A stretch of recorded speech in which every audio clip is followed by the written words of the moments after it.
Hello, everyone, and welcome back to the aircraft showcase. Hello, Floof.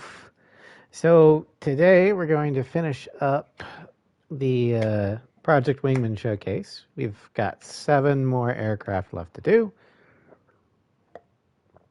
So let's go ahead and get started with Clear Skies and aircraft number 1.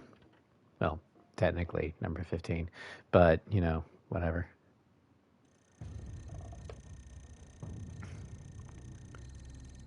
One of the vast advantages that the Federation has over Cascadia is their absolute control in logistics routes. Factories and states that we can't even touch are pumping out equipment and supplies for them at a pace we'll never be able to match. However, they all have to get in the country somehow. The Federation supply train is one carried out mostly by air, now that the eminent domain is intercepting cargo ships coming into Federation ports. Civilian traffic has remained largely the same thanks to Federation communication protocols. The reality of this conflict has been kept hidden courtesy of the Solana communication facility in the Aitor Desert. This mission is as follows. Mercenary and allied pilots will be dispatched to various points along the airways, knocking out Federation logistics aircraft and grinding their resupply efforts to a halt. By striking in broad daylight, we can openly challenge the Federation when they think they're safe. Remember, it's imperative that no civilians are harmed in this operation, so engage carefully. Careful's my last name, and safety's my mom. Let's go, Monarch. I'd like to touch down before lunch. Okay, so our aircraft for today is going to be, I kind of hope Usarek is here because he's going to love this one. The SK-27. It is a fighter. Now, its real world inspiration is the Sukhoi Su-27, the flanker. It is an air superiority fighter that was later retooled to be a multi-role fighter. It is currently in service. It was built for the United Soviet Socialist Republics, or the Union of Soviet Socialist Republics. Later, the only flank with the positive KD, I believe. That might be true. In fact, let me Google that real quick. Also, hello, Zakale. Flanker KD ratio.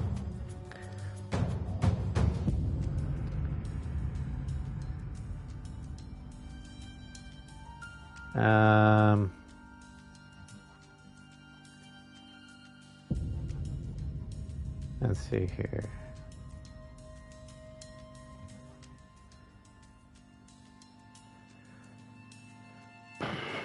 Let's see here. Su-27 kill record, or kill to loss ratio. Well,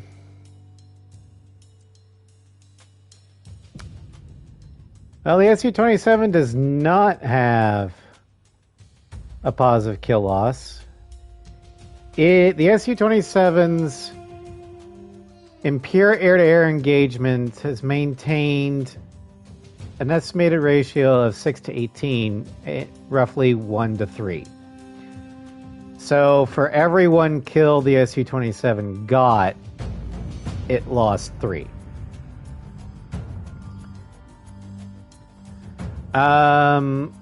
Let's check the 33.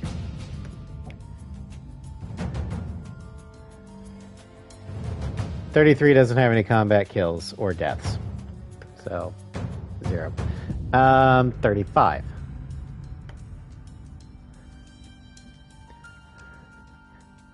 The SC-35 does not have an official kill loss due to the fog of war. So we don't really have any way of knowing. Also, Floof is on a 205 stream streak. Nice. But yeah, the SU-27 was manufactured from 1982 to 2010, and 680 have been built. Now, as for the SK-27, this one was manufactured for the Pacific Federation by the Skira Corporation. And it was introduced around AC 385. It has a 2.5 response rating, a max speed of 2500, acceleration of 65, roll rate of 175, turn rate of 85, and a yaw rate of 15. Notable units include the Conquest mode only Cleaner Squadron, which is hired as allies, Cine Squadron, Apocalypse, Beta Flight, 404th, and FOG. But they are primarily used in campaign by the Pac Fed. It is equipped with an AOA limiter. The flanker here is armed with an integral 30mm gun, although it has the same performance as a 20mm. And then it has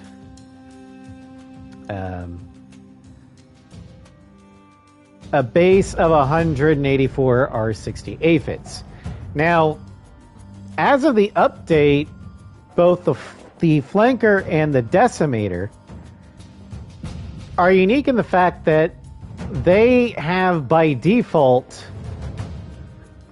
4 standard missile hardpoints.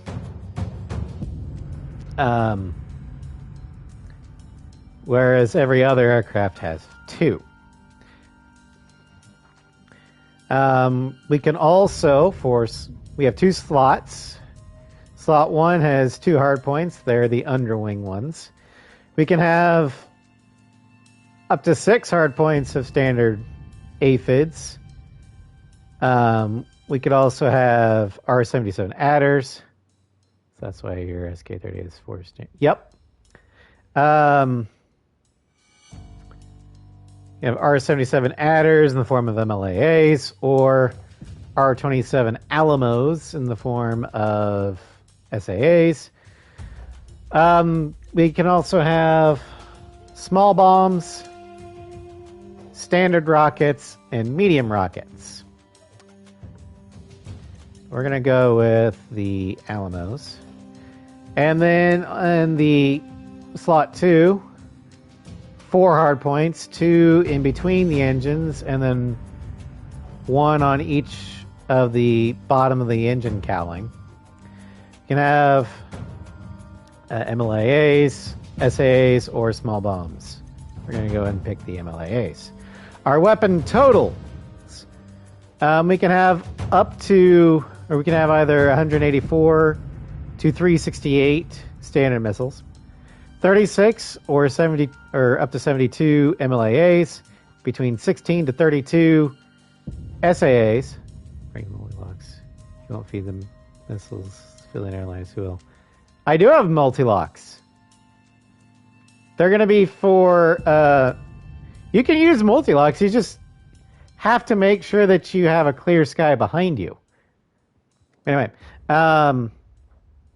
we can also have between 40 to 80 small bombs, 18 standard rockets, or 14 medium rockets. We can have either flares or the AOA limiter. We'll go with the limiter. And then for our liveries, we've got the 3-tone desert camo with Sicario and Monarch markings, loosely based off the Ictobanian SU-27 skin from Ace 5. We can have the Federation digital blue with Federation Air Force markings.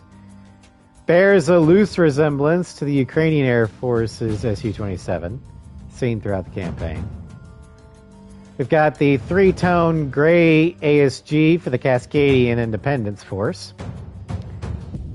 And then my personal favorite, the Alpine Flanker.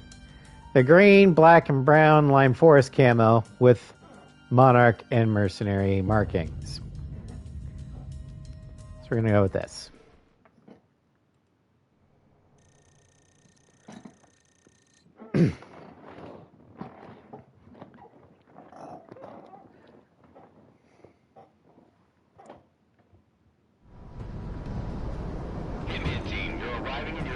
Now, one thing about the flankers in these games is their hitbox is deceptively large.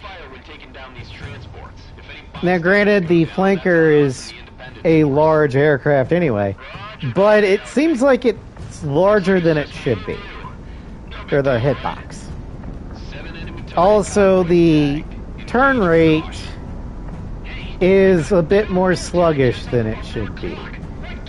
So it feels like, compared to the F-15s, the flankers are at a disadvantage.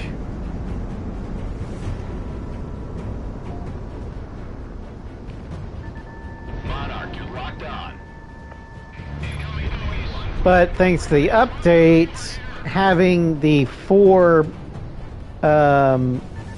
standard missiles does give it something that the F-15 does not. The ability to burst fire heavier targets.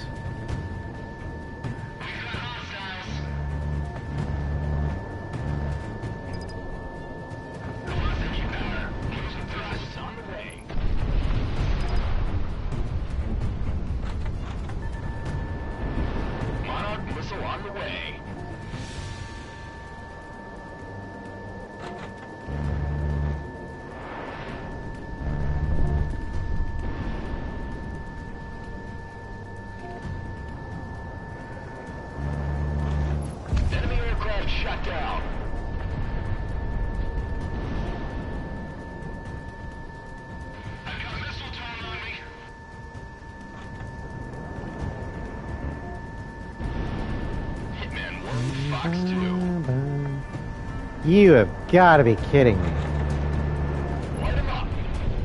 At least the gun in this game is good, because their missiles suck.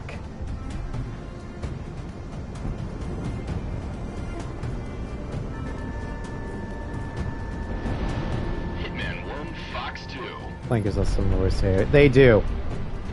The FS-15 actually has the best AOA rate out of all the aircraft that isn't the not Feratu.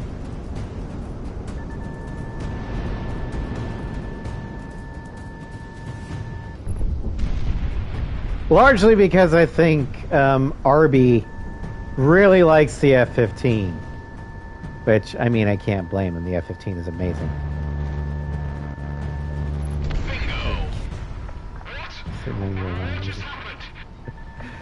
I'm trying not to be.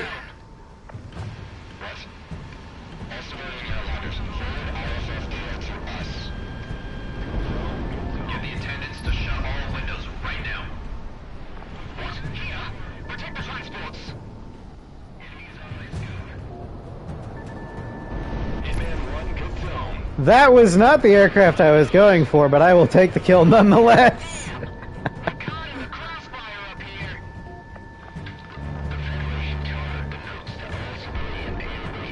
Get down, Mr. President.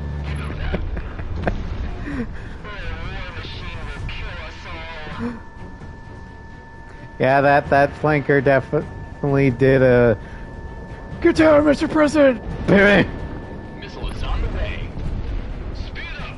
We need to get out of the AO right now! What's going on? Sorry, let me cry. Get down, Mr. Flight Lead! Yep. Hitman 1 locked on. Hell of a day to bring multi-lock weapons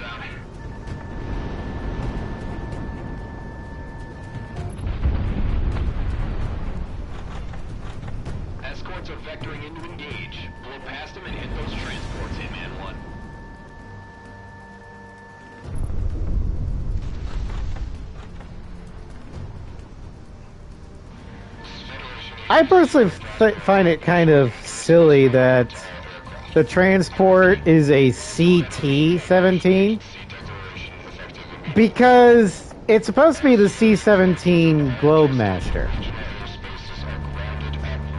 But there's no T in the designation. And the C stands for cargo. So basically what Project Wingman's Globemaster is the Cargo Transport 17.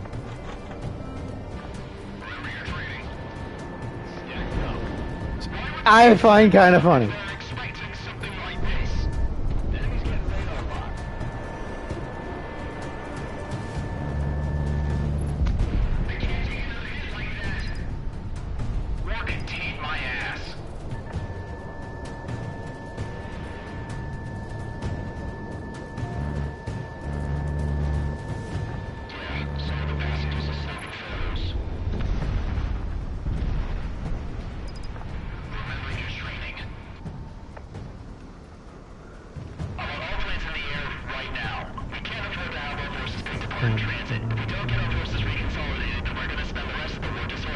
Yeah, I do like the look of this flanker. At least the camo.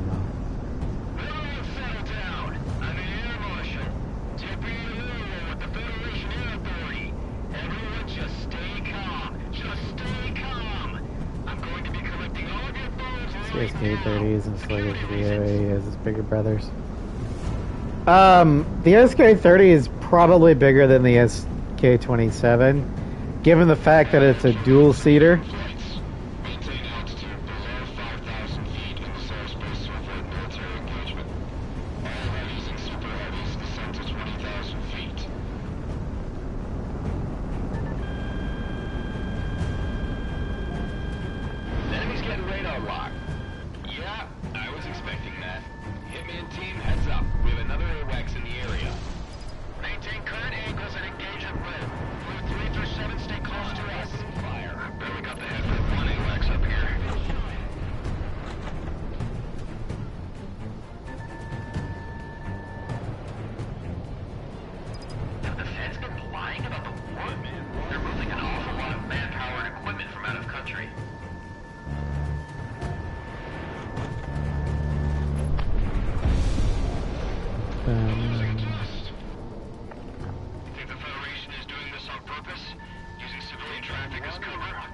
Oh, definitely.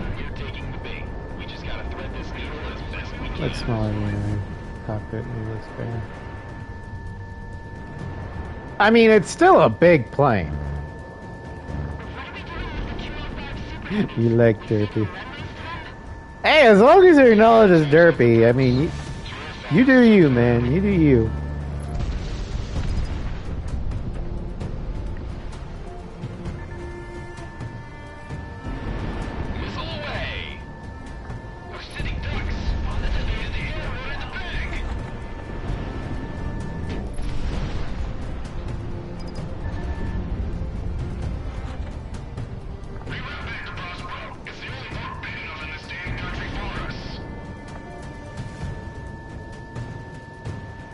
Heard of the Eagle though?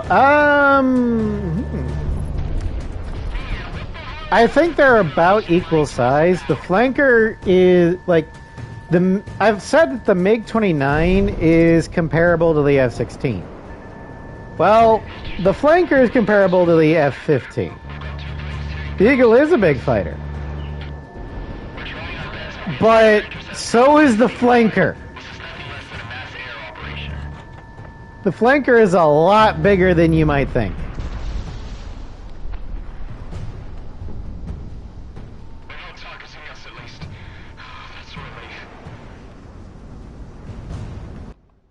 Here, let me, the Su-27s has a length of 71 feet 10 inches. A wingspan of 48 feet 3 inches, a height of 19 feet 5 inches, a wing area of 670 square feet, Empty weight of 36,112 tons. Gross weight of 51,654 pounds, not tons. With capacity for 20,724 pounds of fuel internal. Compare that to the F-15. Now, the F-15 Charlie Eagle. The Charlie Eagle is 63 feet 9 inches long, which means it's shorter than the Su-27. Has a wingspan of 42 feet 10 inches, which is shorter than the Su-27. It is 18 and a half feet tall, which is again shorter than the flanker.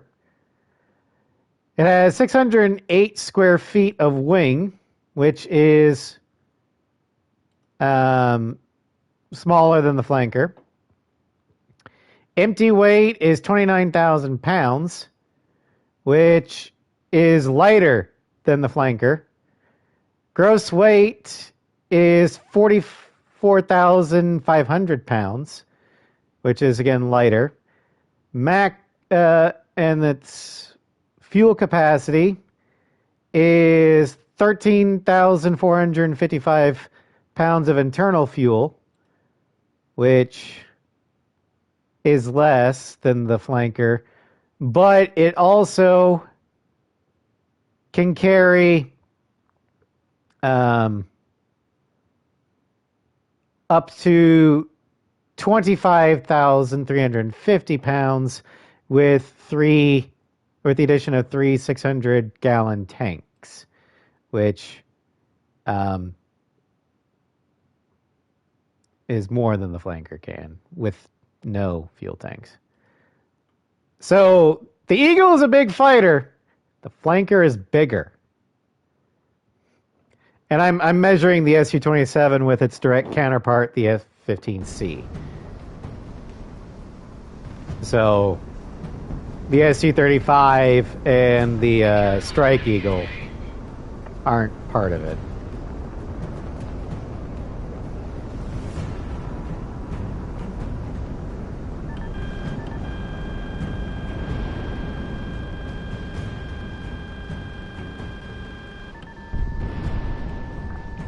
Guns.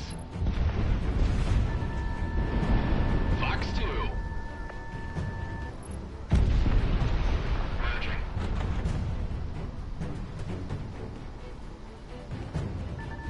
Enemies on my scope. Monarch ready to fire. Hitman 1, Splash 1. This tracer's going by my wings. Moving to engage. Yeah, that extra weight is probably why the flanker cannot beat physics into the ground like the Eagle can. Yeah, the Eagle may not be super maneuverable like the flanker is, but the Eagle can stand 90 degrees straight up and accelerate. The flanker cannot do that. Hitman 1 locked on.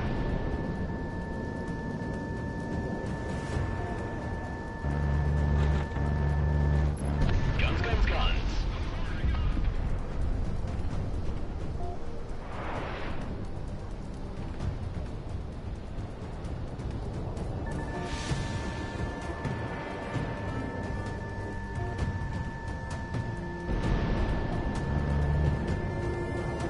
It's blockade and stuff. Hello, Ross. Hello, Brimcorn. Welcome to stream. We just learned that the flanker is indeed larger than the F-15.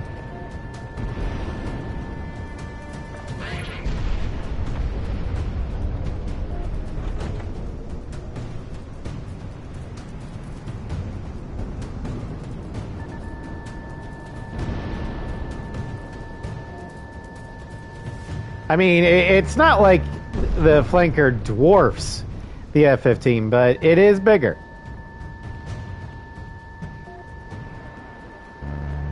Moving to engage.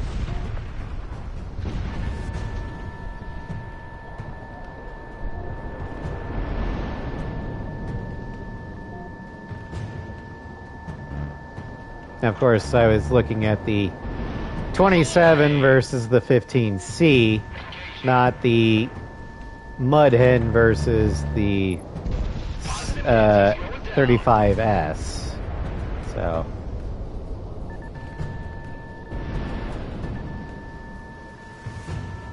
Good tone, good tone. Missile away.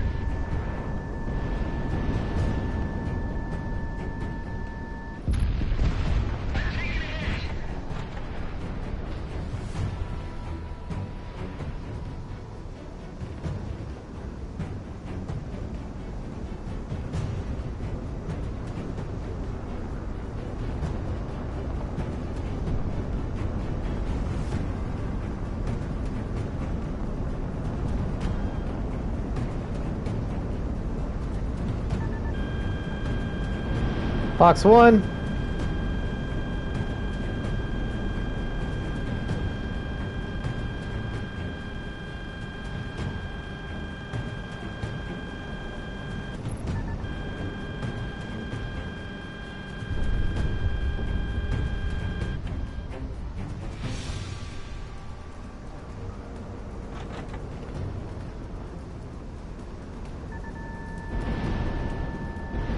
Radar lock, take him down.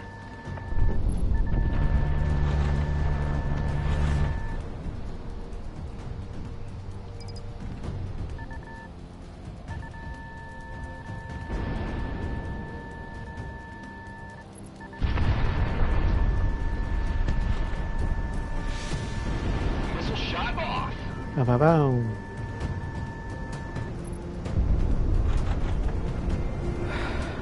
These transports were right in those civvies, way too close.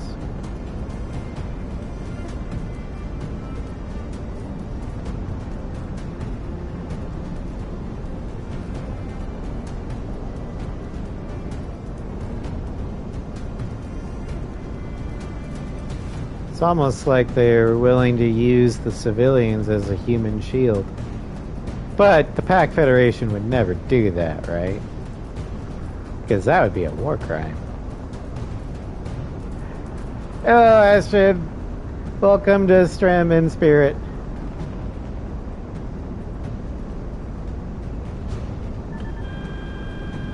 Hunt him down, Monarch. Fox 1.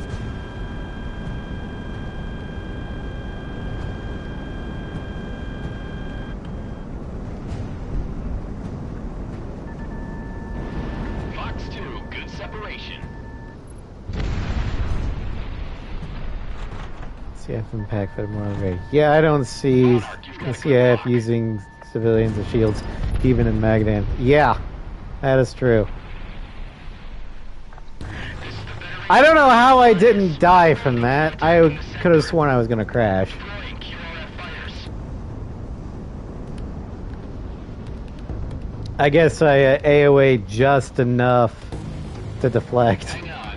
Looks like they haven't given up this airspace quite yet. Yeah, I almost clipped my wing there, yeah. Advanced enemy fighters entering the airspace alongside a support airship. Shoot down the enemy. Let them know we have airspace control. Fox 1. Merging now. Ah, it's that command pilot. Bill Shaw comes in by Bot's rot. There's smoke up in the cockpit. Beat is mine. Some seasoned pilots we've got here. Damn. Now I can see the Cascadians being considered morally great because they are willing to do some shady practices, but nothing of war crime nature, just things they probably wouldn't do if they were on even parity with the Federation.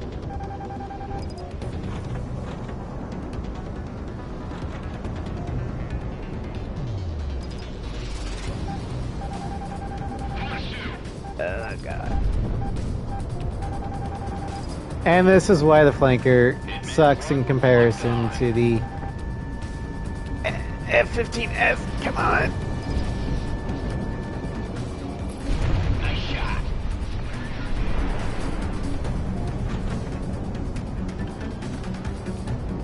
Enemy on radar. Faust forces were disavowed by the CIF.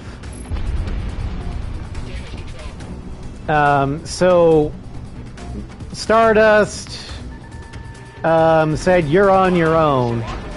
Get back to Cascadia. Your crusade's over." And Faust is like, "Fuck that." So she has been disavowed by her. And BW does be so bad. But no, Faust has been disavowed by her own government.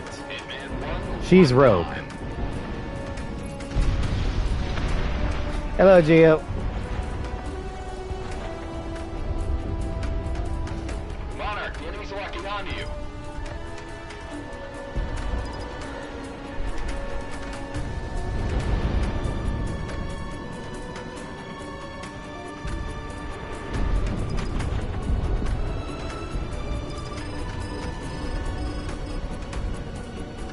Love rogue leaders. I like rogue squadron leaders, like from the actual squadron named Rogue Squadron.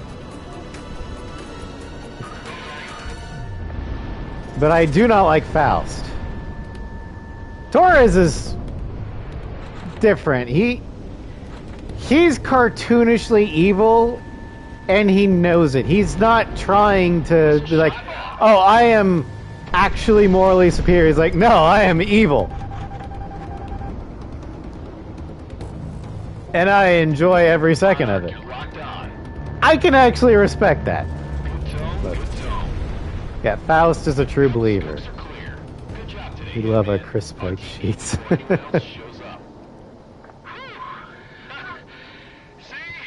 But, like I said before, Faust is basically FAN seeing the success and popularity of Torres and going, oh, well, I can't have that. Let's one-up Ace Combat with a character that's even more insane and evil than Torres. But let's make her even more dangerous by believing she's actually in the right. The intercept operation Torres isn't trying to be self-righteous. He's trying to be the enemy for the world hate. Yeah. Well, he just, like David North said, he just wants to kill people. And Torres doesn't deny this. Have to contend with international response. Something for a cult leader to do what they do. Man 1, your flight was the most successful of these intercepts. And the Federation is currently scrambling to find alternative ways to maintain logistics. Yeah, Torres is using his cult just to kill people because he finds it funny.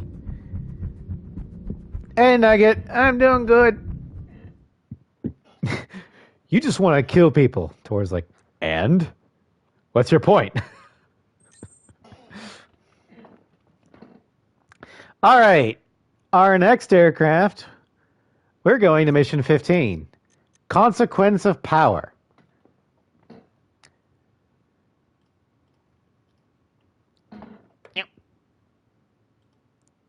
All right.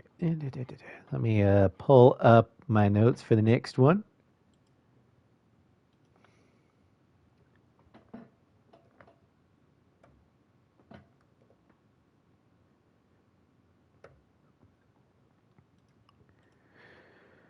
All right. Next up,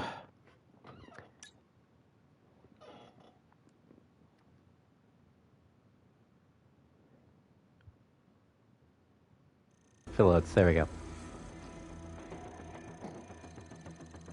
Prospero, the economic heart of this side of the world. That's Even great. the cities of Moira and Byzantium in the Federation. Byzantium. The Federation extends all the way to Turkey, guys.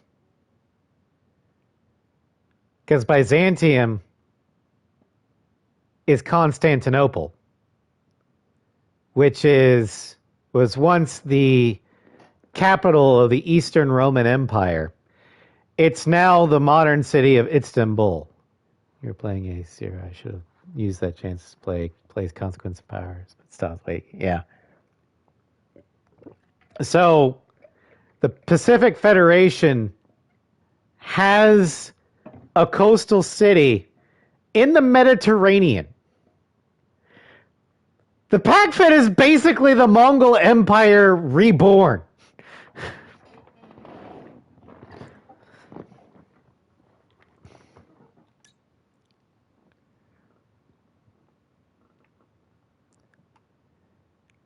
It's not really Pacific anymore. It's Eurasia. Anyway, our next aircraft is the SK-37, which is a prototype, which is suitable because it is based on the real-life prototype of the Sukhoi Su-37, which was a technology demonstrator. It demonstrated canards and thrust vectoring. In real life, only one Terminator has been built. And it was built in October 25th, 1997, and it crashed in 2002. And it was built for Russia. Now, the game version is the SK-37 Decimator B. It is built by Skira.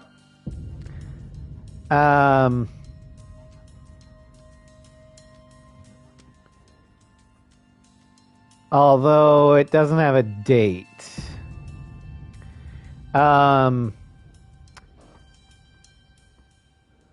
Plays tequila for me. Yeah, pretty much. Now, we have a response rating of 3.1, max speed of 3,200, acceleration of 117, roll rate of 180, turn rate of 95, yaw rate of 15. Those are lies. It is a lot more sluggish than that. You'll find out. Now, even though it says it's a... I'll get to that later. Notable users, this is primarily used by the Pacific Federation, and specifically the Peacekeepers. Notable units include Crimson Team. They have increased hull strength and the AOA limiter. Yeah, the SK craft are not that great in this game. Then we've got Panic 1 and Akumati, which spawn in Black Fat on Merc difficulty only. Oscillid, 2 members spawn in Frontier on Merc difficulty only. Inferno are allies that can be hired in Conquest mode.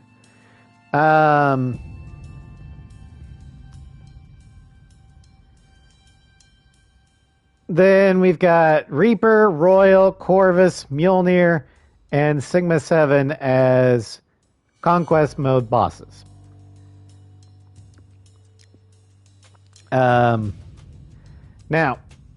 for our weaponry, we are armed with a 30mm that acts like a 20mm. Use this as you can, playing with the Presmon if it didn't suck dog farts. Weapons like she's like a brick. But look, yeah, I'm getting to that. So we have 184 R-68 fits for our standard missiles. Again, we have 4 pylons, so 4 shots. But as you can kind of already see, we've only got 2 slots. And for a prototype, I find its lack of weapons disturbing. Because, okay, so here we go. Slot number 1, we have 4 hard points. Ryzen 1 FE15. I want a Strike Eagle as well in this game. That would be the aircraft I probably use the most. Currently, as it stands, the one I use the most is usually the FS-15. You know, there's only 2 weapon slots. It's Cascadian. I find the weapon selection disturbing. The prick knows the Phantom has... Yeah, the Phantom has 3 and has more selection of weapons. But anyway, we've got the ability to carry 4 gun pods, 20 millimeters. You can also carry MLAAs with 4 hard points and SAAs. And that's about it. It's kind of empty here. We'll take the MLAAs. And then slot 2 is the same as it was for the flanker, minus the bombs. MLA and SAA. Now with double MLAAs, we can fire up to 8 adders at a time to 8 targets, which is great, but the MLA isn't exactly the best weapon to begin with. But for our weapon totals, we have 184 standard missiles. What do you fucking do? Exactly. We have between 36 to 72 adders, or the MLAAs, 16 to 32 Alamos, or SAAs, and up to 1,200 rounds for the guns.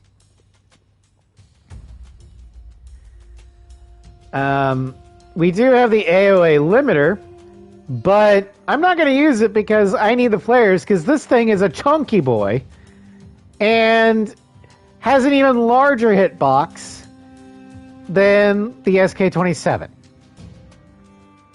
So we're going with flares. Some dog farts too. Yes, it does.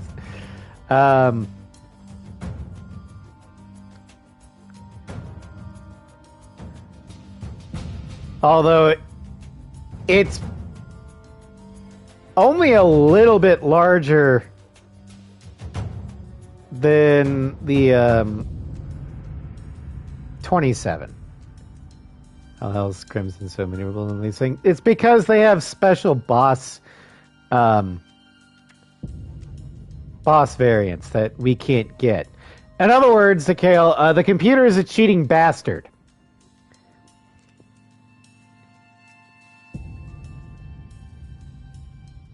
But our liveries, we've got the blue and white camo with Merc and Monarch markings, which actually looks pretty good. Most of these liveries are actually pretty good. I love the liveries.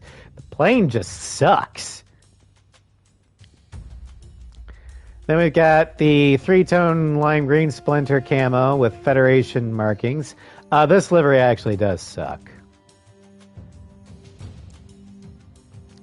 Then we've got the 3-tone gray version of the Federation.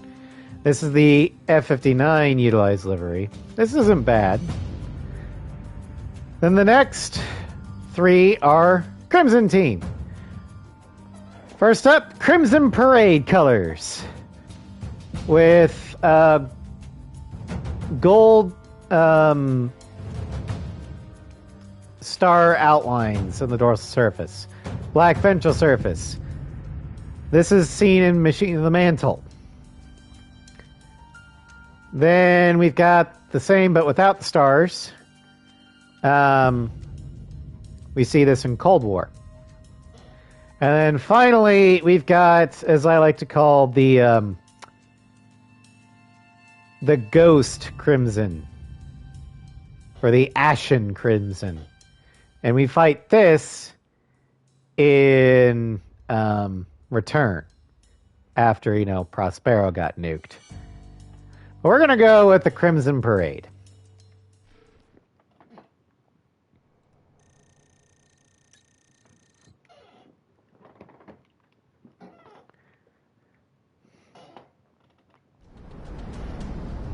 Wingman team, we're kicking the Hornets now. Yeah. Be I hate how much this plane sucks. It's probably realistic to real life. Watch us flanker bros are gonna be annihilating me in the comments. But the flanker in real life is not that good. Largely because of Russian manufacturing. Time where 40k fan Prosper will be like, oh no, oh no. Well, Project Wingman fans are about the same. So the flanker's performance in this game is probably realistic to real life, which is about the only thing realistic in this game.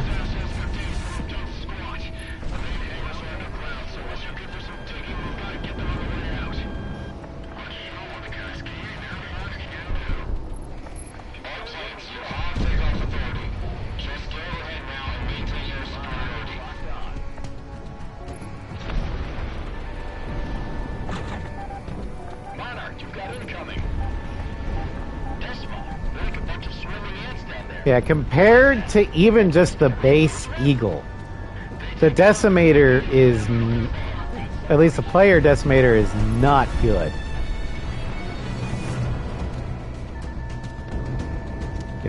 This is thinking lack weapons. We still have a shit ton of MLIAs, which is basically the only weapon you need. Considering the size of flanker clarity of the team. Slowed out. Yeah, stock. Nugget! The flanker is bigger than the F-15. Like, not by a lot, but it is bigger and heavier. And let's just... I'm just curious. Let's go with the SU-35S. That's your point? Oh, yeah. In real life, the Eagle would totally dominate. So specifications, and then I'm going to look at the Mud Hen, because that one should be bigger. All right, so our Sukhoi Su-35S, the one from Ace... oh, you weren't disagreeing? Okay. Sorry. Hard to read in text sometimes. The Su-35S, the one that's in A7, it has a length of 71 feet 10 inches, 50 feet 2 inches for its wingspan, 19 feet 4 inches for tall, with a wing area of 670 square feet. It is 41,888 pounds empty. Gross weight with half fuel and payload, so average weight is 55,777 pounds. Max takeoff weight is 76,059 pounds. Fuel capacity, 25,400 pounds of fuel internal. The McDonnell Douglas / Boeing F-15E Strike Eagle. We are looking at 63 feet 9 and about 10 inches long, with a wingspan of 42 feet and about 10 inches long, which is already smaller in every dimension. 18 and a half feet tall, 608 square feet. It is 34,600 pounds empty, or 38,999 pounds empty with the conformal fuel tanks. Its max takeoff weight is 81,000 pounds, which is actually heavier than the flanker, and the super flanker.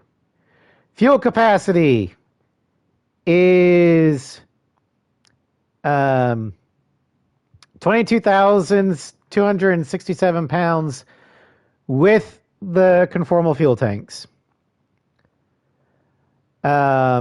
which is just under the max fuel capacity internal of the flanker, and with 3 600-gallon external fuel tanks, that is up to 34,162 pounds.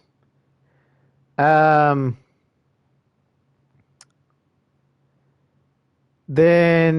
the flanker's power plant gives it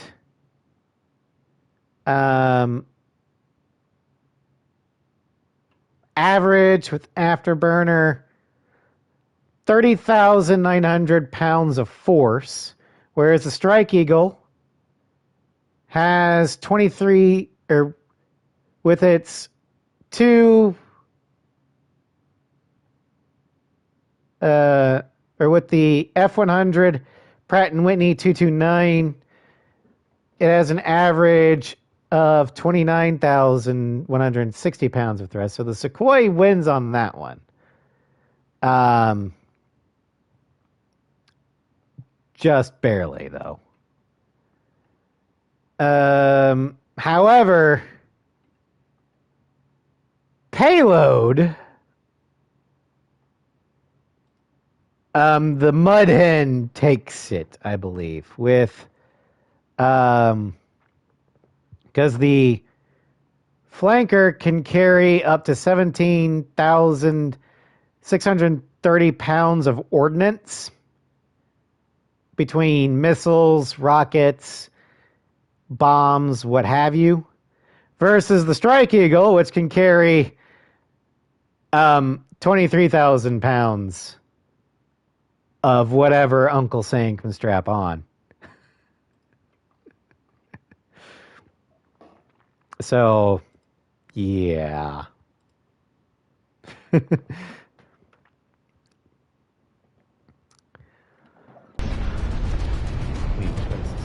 Oh, yeah. This is a pure air-to-air mission, which is why I chose this one.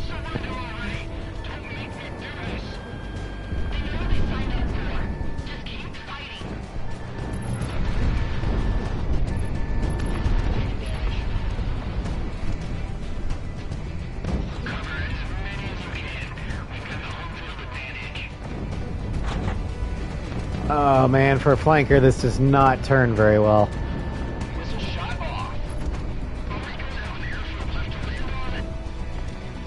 Yeah, if you're a flanker fan, do not play Project Wingman because it will disappoint you. Play Ace Combat instead, where the creator actually likes your aircraft of choice.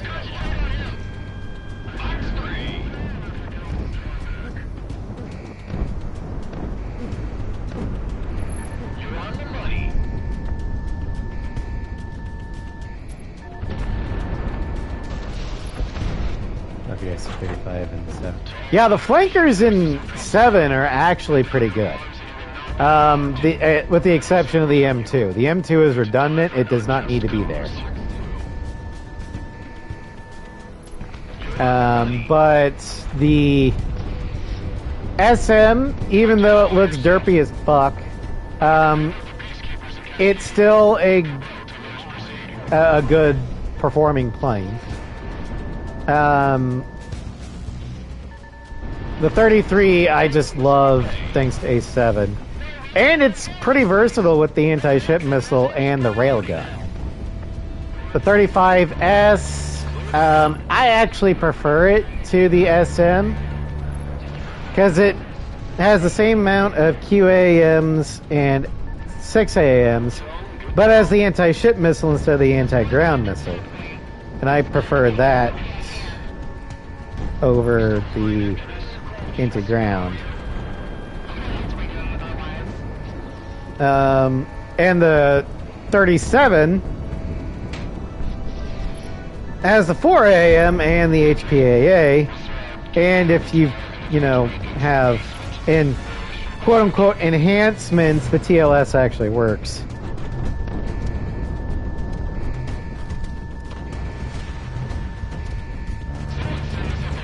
Oh god!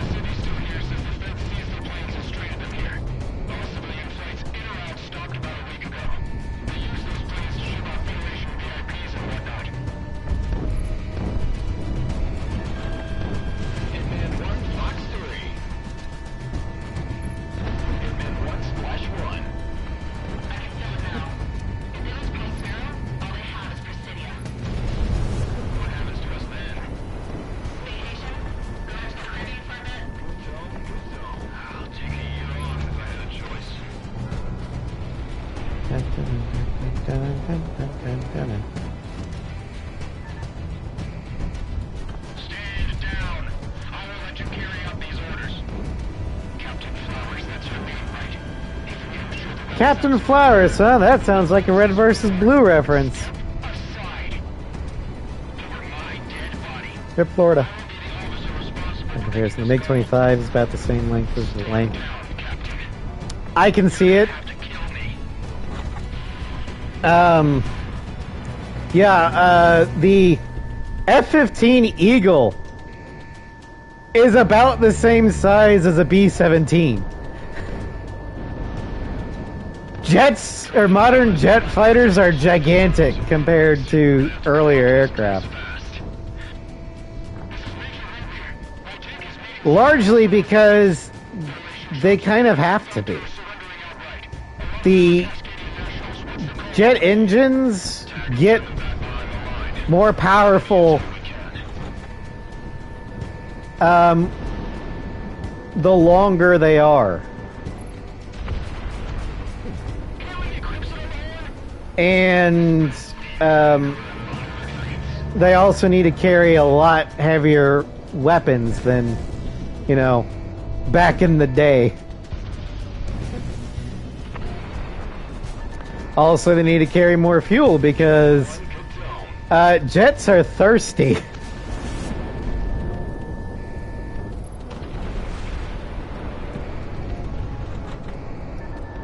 So, as the jet fighter technology and design improves, yeah, the aircraft gets bigger, but the quality of each aircraft gets better, by and large. Cleared for guns. So, like, take the F-6F Hellcat, for example.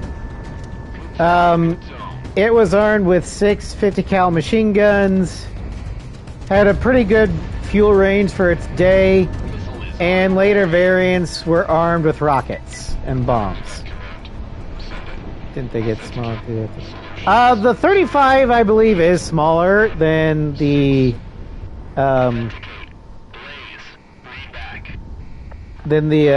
F-15E, but not by much. But then again, the 35 is dictated by stealth design. This is AWACS Galaxy to Alcon. I repeat, this is AWACS Galaxy to Alcon. Alcon. We have incoming ordnance. But Cruise missile type. yeah, when the professional AWACS panics. But the force projection of a single Hellcat is tiny in comparison to a more modern naval aircraft. For example, the FA-18E Super Hornet. A single Super Hornet has the force projection capability of essentially an entire Hellcat squadron.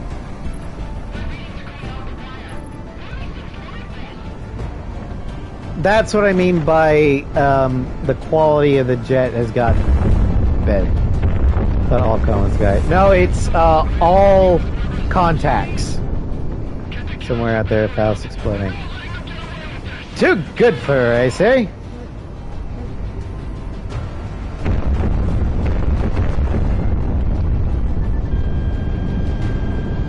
Yeah, that's the name of the game in modernization. Concentration of force. and capability. It's not just an aircraft either.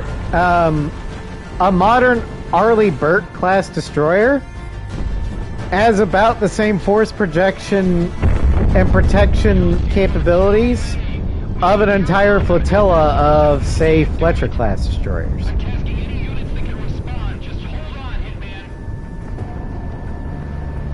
A single Nimitz class carrier is worth about an entire task force of Essex class carriers.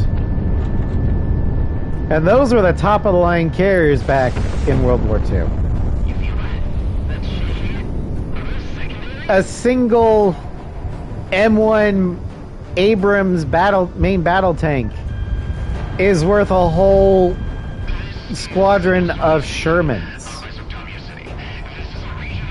Even soldiers are like that. And Dip talking about if there's anybody interested in these. I accept it as well.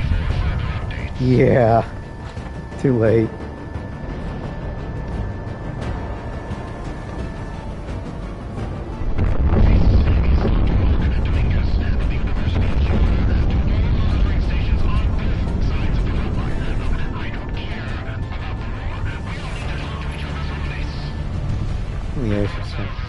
Do you prefer one superior ship or lots of inferior ones? Depends upon what you're going for.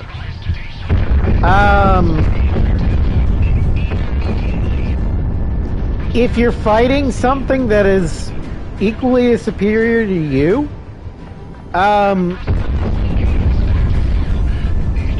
yeah, context is everything. Because in some situations, if you can't maintain technical superiority over your enemy, you're gonna want a lot more of your weaker stuff. If you are so much more technologically superior to your enemy, I would rather take the superior one ship over the lots of inferior ones. It also depends upon how much ammo you can carry.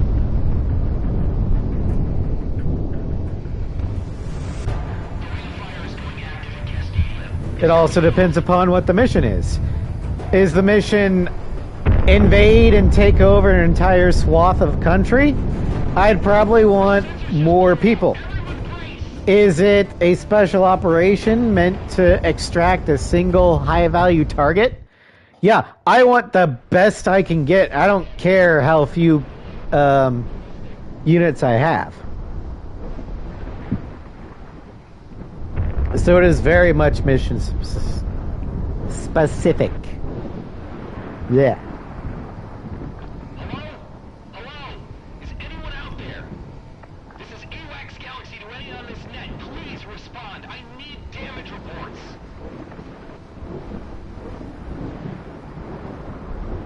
Hitman 2. Still here, I think. I'm descending. Hitman 3. Everything's alright. What the hell was that? Hell if I know. Check your radio. Yeah, I'm descending just a little bit. My Not by GPS much. is out, too. Do you see the stuff on the ground? It's like the apocalypse. Damn right. Hang on. Yeah, I can't see shit, Galaxy. Everything is orange. When Galaxy said to go to 120, I actually did that. I mean 120 degrees? Canopy is covered in cordium dust. Yeah, I had okay. Calamity. That's what this is. This is what it had to be, right? Right? My God.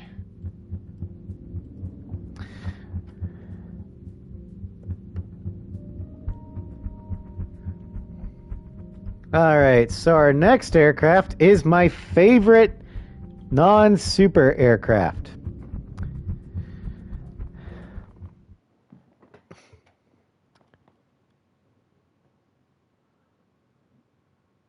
Try to fly up as high as you can clear the clouds. You're not say low to ground. Yeah.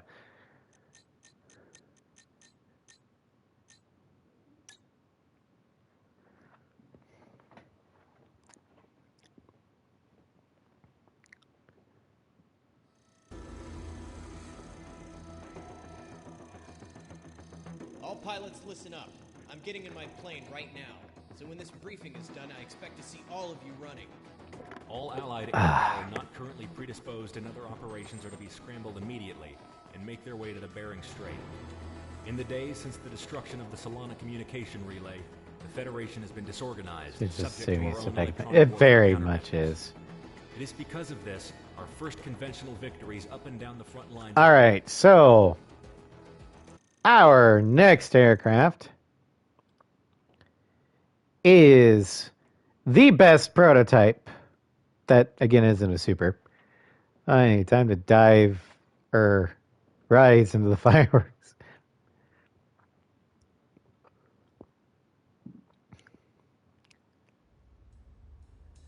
But it is the FS-15. Prototype based off of the real-life McDonnell Douglas F-15 SMTD. Two were built, one was built by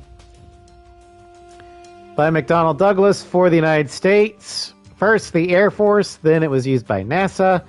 It is a technology demonstrator and research aircraft. It has since been retired from both NASA and military service. And unlike its Russian counterpart, the Su-37, it's still around. It's on display in a museum at Edwards Air Force Base. Thing screaming internally at the flag said, yeah. That's what I said based off on. If it did have the second seat, this would be the Cannon aircraft. We sent an intercept to intercept their convoy. So they sent an intercept for ours intercept. So we sent an intercept to intercept their intercept.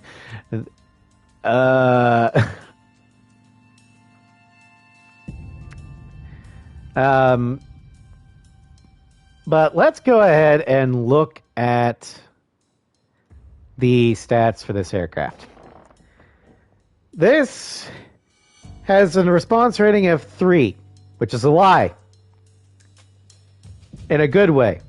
This is the most responsive aircraft outside of the Nosferatu. A max speed of 3,200. Acceleration of 120. Roll rate of 190. Turn rate 110. Yaw rate of 15. This thing is basically a superplane. Also, we have 3 slots, and yeah, we don't have as great of a weapon selection, but we'll get to it later as to why it doesn't really matter. Not fraud to response rating. Yes. Someone needs doing Let's Play when they got to mission 40. No, 2 things. That 1, I was going to keep having mission updates, and 2, the Tomcat was going to be the best they would have. Saying something like, God damn it, Perez, why'd you have to be so likable? Yep. Now, the FS-15 has no manufacturing data that we know of.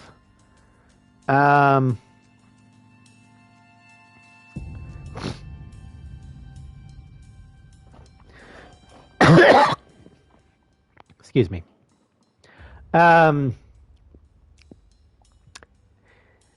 And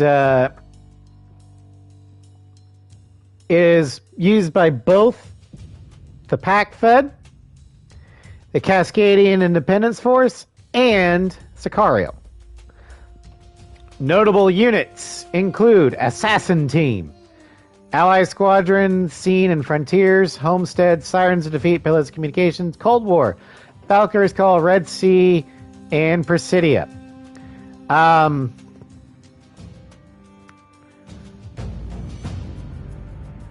This is also led by Kaiser. So Kaiser flies an FS-15. Enforcer X, Buns and Frontiers on mercenary difficulty only. Inquis responds a machine in the mantle on Merc. Triplication and Churches are Federation intercept specialists. They are bosses on Clear Skies.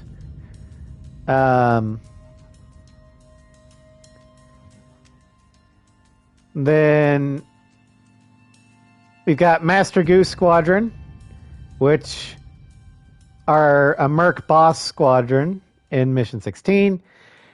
Breaker, Conquest mode only, can be hired as allies. Then the rest are Conquest bosses. Ryu Naga 23, Tajern, WAU Squadron and Thanatos, Sierra Golf, 404th, Pulsar Diamondback, and Task Force 776. And then Peacekeeper Steel is F-59 only as an allied squadron. This thing can have an AOA limiter. We are armed with a 20mm Gatling gun, externally mounted. This thing is also the heaviest, the most heavily armed aircraft in the game. Again, outside of the Nosferatu. It has 14 hard points. Let me say that again. 14 hard points. Let's press a pilot, but I also want to blow his ass out of the sky. Yeah. Remember going to the Parting Mark 1 after maining the FS-15 and went to do a quarter roll. Ended up doing 3 full rolls, then promptly laughed like a maniac. Yeah. So let's go ahead and look at our weapons, shall we? We spawn in with, again, the integrated 20mm.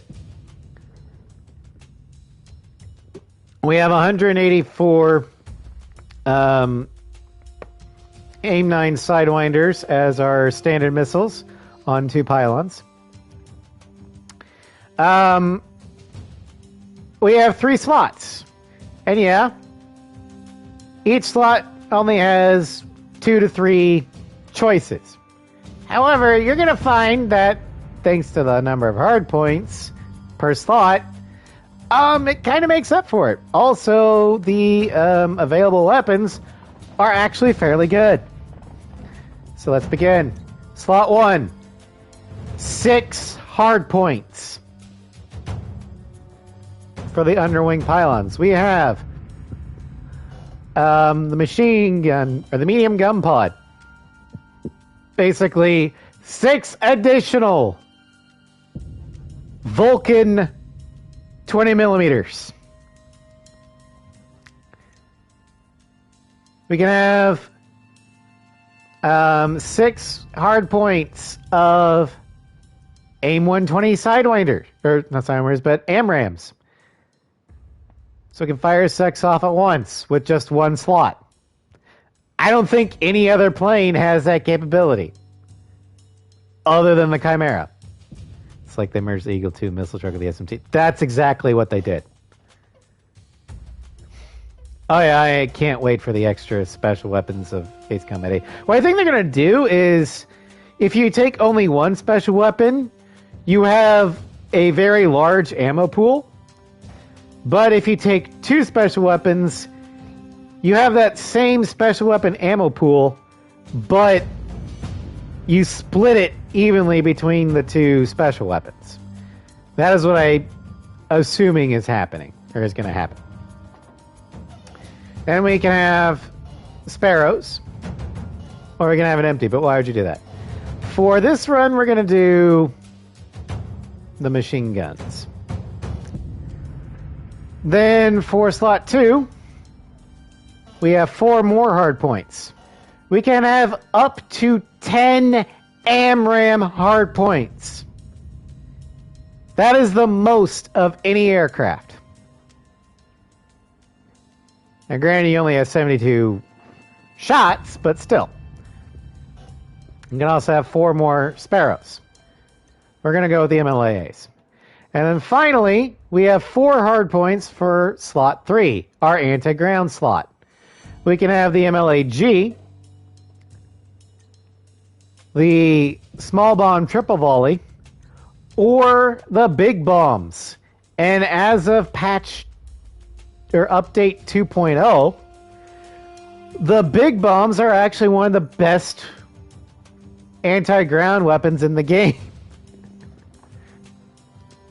You like cannons, so we added some cannons for your cannons. You're gonna be shooting like a World War II prop fighter with those 1, 2, 3, 4, 7 cannons. Yep. We're gonna go ahead and go empty. Now we do have the AOA limiter. I will take it just so you can see it. But our weapon totals, we have 184 standard missiles, between 36 to 72 AMRAAMs, between 16 to 32 Sparrows, 48 Mavericks, 26 triple volley small bombs, 18 big bombs, and 120 20mm rounds. As for our liveries, we have the standard dark blue body, which is based off the normal skin for Ace 4 and Zero's SMTD. But this has the Mercenary and Monarch things. Then we've got the twin tone blue-gray camo with a silver nose cone with Federation Air Force markings. Gray body with gray-blue stripes. Resembles a color-swapped version of the default Fed skin for the FC-15. No, it's a darker version. It's also reminiscent of an inverted Sorcerer. This also has Federation markings. Then we've got the all-gray ASG for the Cascadians. And then finally, Assassin Squadron. Basically, the same livery as Livery 1, but no Monarch markings. But we're going to go with the Cascadian one.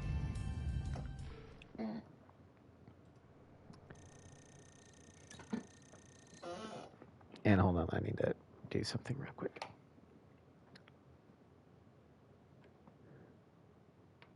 I accidentally bumped my desktop, so I need to make it sleep again.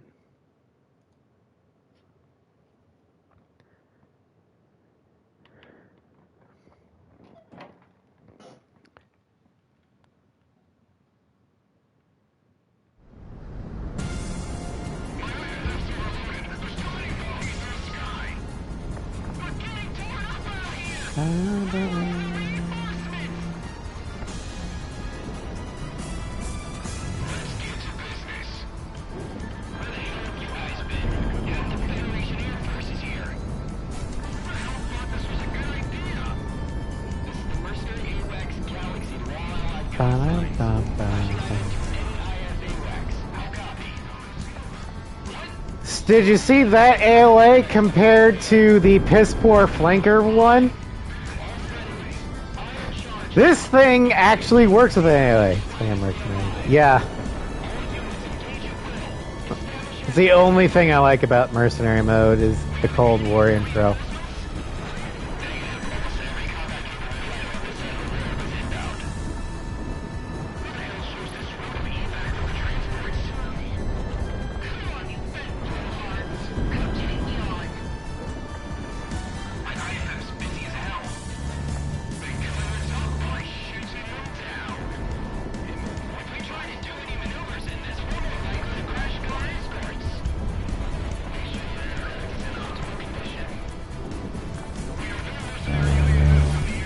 Kaboom! Someone on Reddit did the opening tells for every level on the main game and F59. That would be a nice mod. If I could do mods. I have not been able to get the PC version of Project Wingman working ever since the update.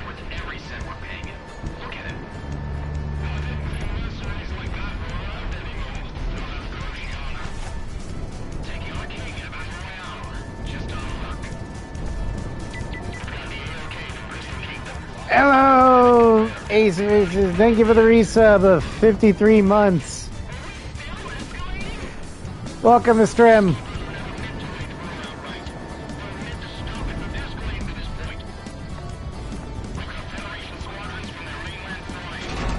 Ow, you son of a bitch.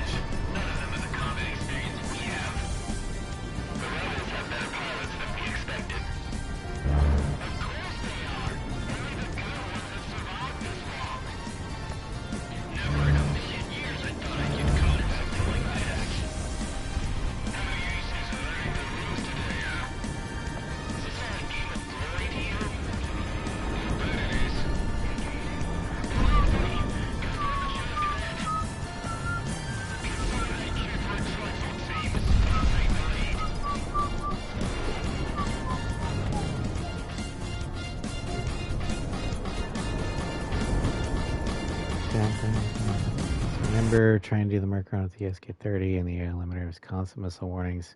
So much time dodging missiles on mission 4 that I couldn't deal with your ground targets. I was running out of time before I got shut down. Oh God. Yeah, I would not recommend anyone use the AOA limiter on merc. You need flares.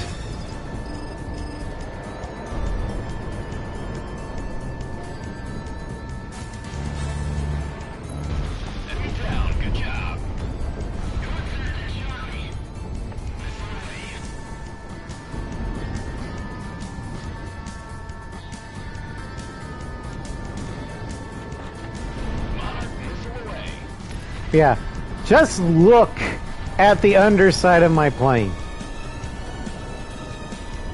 That is a missile truck. Well, a gun truck.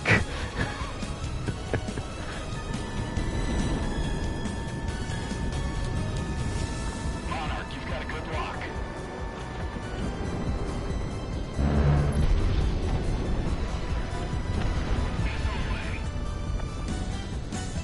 Just standing there with the sheer amount. Yep.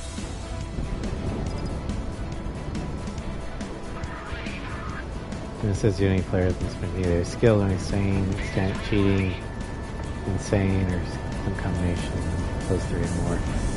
Well, I'm using the AOA on this one because it's on normal difficulty. So the amount of missile spam is nowhere near as bad. If this was any higher, I would be doing it with the flares.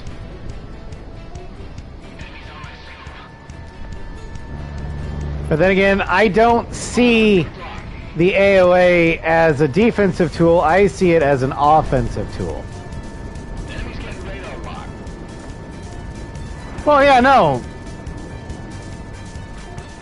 On normal, the AOA it offers a different play style.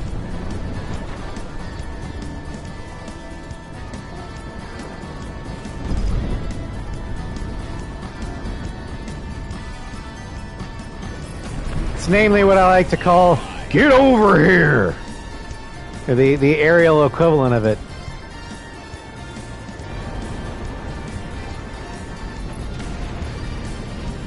Because when they merge, you can just go, nope, I got you. Spare my outfit with cross line, lead foot, I'm always maneuvering, jinxing. Oh, yeah. I don't like the modifiers all that much. They don't give you any extra points, and all they do is make it harder. The only one that vaguely gives you more points is double time, but that can break your game because of the sheer amount of targets. So it's not necessarily worth your while.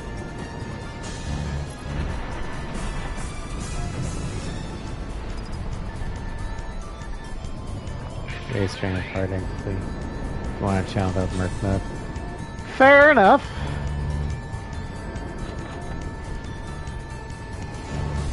Fast mover out of action.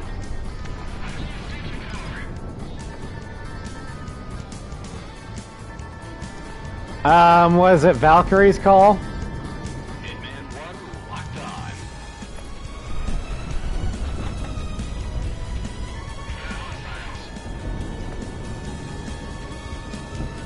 Surgeon is complete.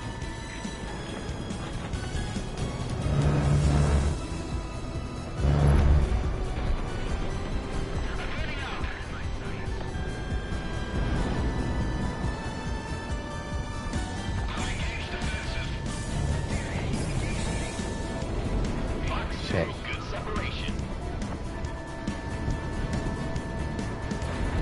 Missile away. Frontiers. Hitman 1. Frontiers.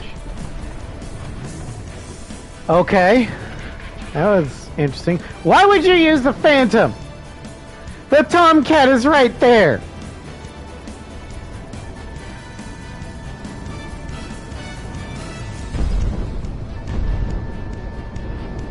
Missile away, missile away.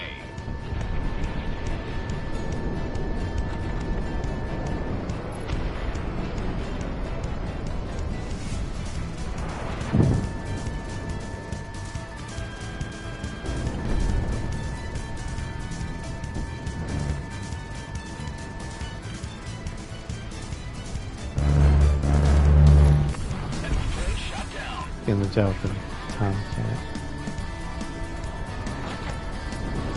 That's weird. Missile on the way. Because the Tomcat, even in this game, is better than the Phantom in every way. Yeah, I've seen that. That was insane. And it's kind of convinced me that you would be a good Dark Souls player. Because you seem to like bashing your head against a wall to get an inch of progress. Positive hits, he's going down. Monarch, good luck. Incoming bogeys. Well, that's good that you know that you have limits. Monarch, seems like you're top dog today. Keep it up. Both so you know not to pass them, and more importantly, so you know when to pass them. Don't drop your guard. The Federation always has more up its sleeve. Enemy over the AO. Monarch. Attack's name. Self-proclaimed. Entire kingdoms are found by people like him. He's clear of Merc. That's moving out of action. Every king is just. Show us how anyone else's mark. Sky's crowded enough as it is. All these missile units aren't doing visibility any good. Getting close to the guns, man. If we don't disengage, we're all going to get shot down. I'm one on base. Someone got some brain. God, it feels like I'm gonna be hit by a stray missile any second now. I'm getting IFF signatures from all across the Federation. The Magadan, the Kingdom of Ulaanbaatar, Oceania. Hell, we've even got deep Federation states. Yeah. Excuse me. I always loved an audience. I'll put the mercenary in his place. Remember, getting these transfers back home is your main priority. Focus. You're asking us to fly through a fireball and a snowstorm. I know all your chances. Let's share those bullets with the Cascadian Airborne can do! I'd love to throw into a dogfight as much as the next sailor. However, we have to concentrate on search and rescue for our top pilots. Woodward? How the hell are you going to take the imminent domain into a dogfight? Stand down is going to be on the back step in terms of air power. It's a test of endurance. Show me the money. You actually are you kidding me? I can just see it now. Where the dogfight's dragging us down towards the clouds, and all of a sudden, emerging from the cloud layer, the imminent domain. All because Captain Woodward was just like, damn it, this thing's gonna fly into a dogfight. I don't care how you do it, just do it. So the eminent domain takes off through the sheer weight of and force of the aura of Captain Chad Woodward.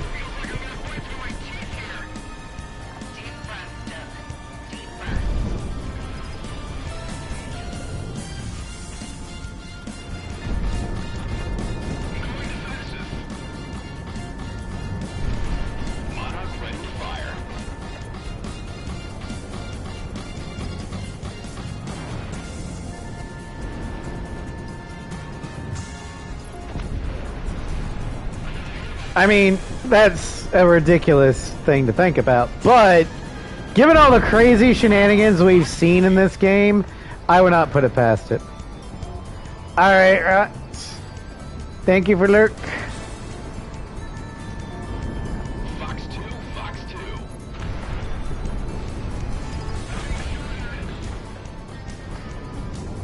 2. Somehow it's still flying, even with the weight of Woodward's gargantuan tungsten balls.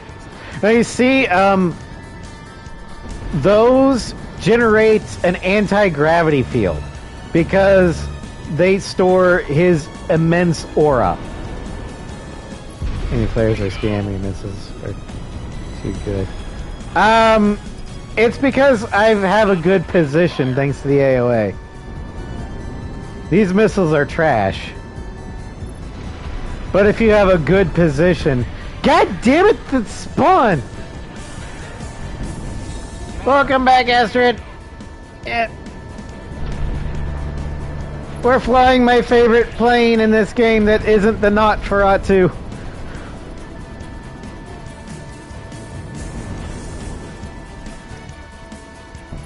Enemy down, good job. Hitman 1 within gun range. Missile away. Yeah, Woodward just generates an anti-gravity field because of the immense power of his aura. So, anything that he's standing on can fly. Because this is an anime.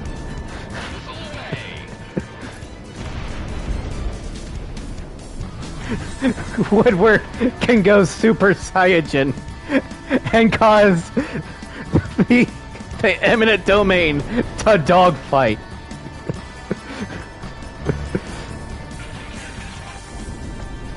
Fox 2, Fox 2.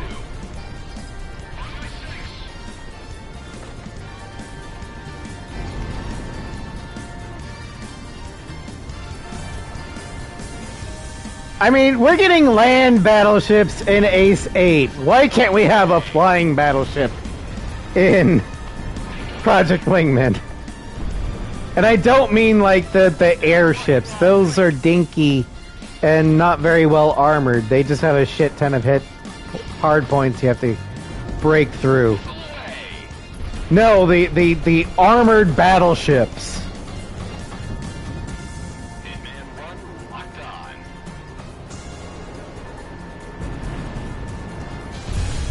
That can survive multiple direct railgun shots. That bullshit. Light him up.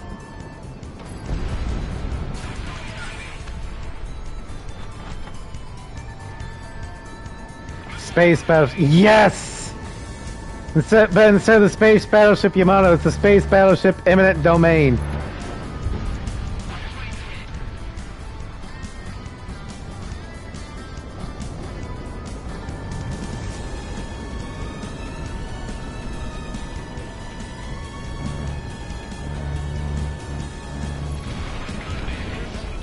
Take that, Crimson One. Pin him down.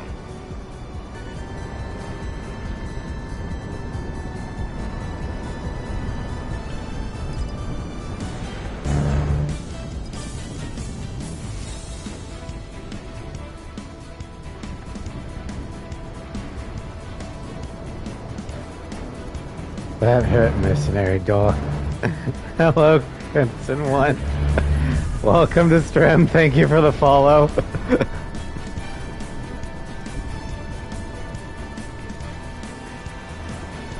Said many times with the Enterprise documentary. Yamato. Yeah, I remember that. Monarch, you've got a good lock. Monarch got another one.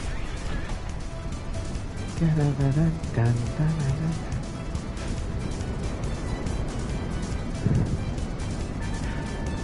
lock. Also, Crims, it's not my fault that you just have a worse plane than me. The SK-37. This mission is one of the longest. Yes. Thanks for introducing me to yearly, if not 6 month watch. I too frequently rewatch the Enterprise documentary done by Animarchy. But I think the mission, Geo, is almost over. This is the last normal one. There we go.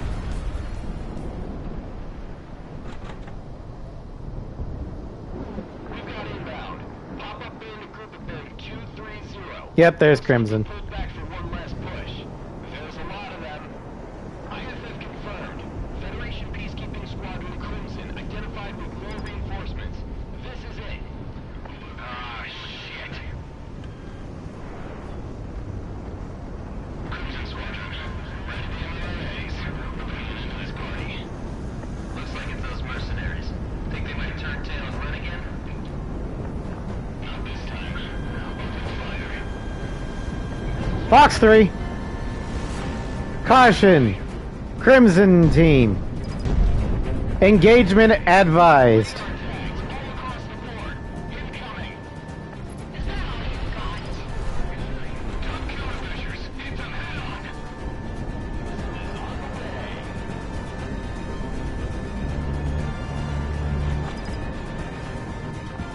Our survivors rally behind the peacekeepers. It's our only chance. Now that Crimson's hitting all corners. So we got time in. Well, first, I'm not Monarch. I'm part of the Cascading Independence Force. Second, I'm in a much better plane than you.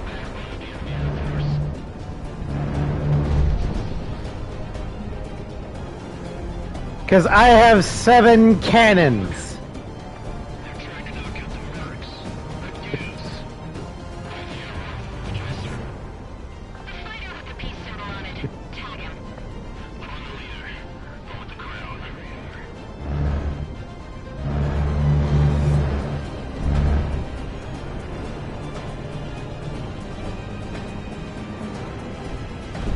The only plane that is better than this one is the Nosferatu, which we will be getting to.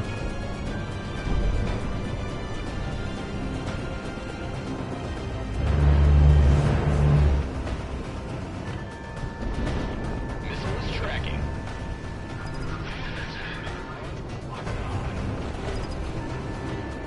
Smash the pilot. Oh! Well, yeah, you're right. And I'm a better pilot than you, too. Yeah.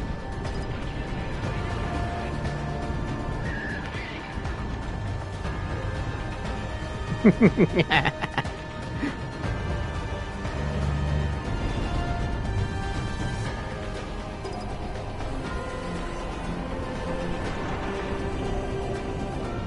getting radar lock. Well, seeing as how I can't actually shoot Crimson One down in this mission, we actually won't. But you should probably know that the character of Crimson One, not you specifically, because you're just a chatter. See kind of stuff.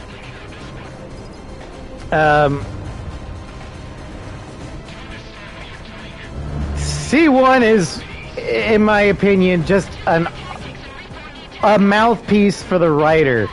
solely so he can belittle the player and tell them how much of a horrible person they are. Because if you actually listen to the dialogue in Kings, it's entirely mean-spirited. So I just had Canon Crimson 1 dying in Mission 18, Return. And then Kings is just a nightmare Monarch has. Bad loser too. Are you a bad loser? I don't know, I've never actually seen you lose, Gio. Or are you trying to say and a bad loser? Because yes, Crimson 1 is a very bad loser. I'll call you names. Oh, okay.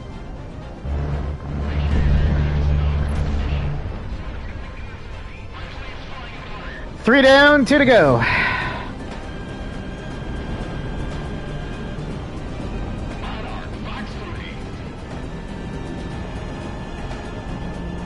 But no, Crimson 1 did have the potential to be a decent character. Especially if you go with the theory that Monarch used to be a peacekeeper in Cascadia before he turned Merc. Which would go a long way to explain C1's obsession. But as it stands, there is no real reason why C1 has the obsession he does. I know, Zakil, that's where I got it from. You made a better... You've made better lore than FAN did.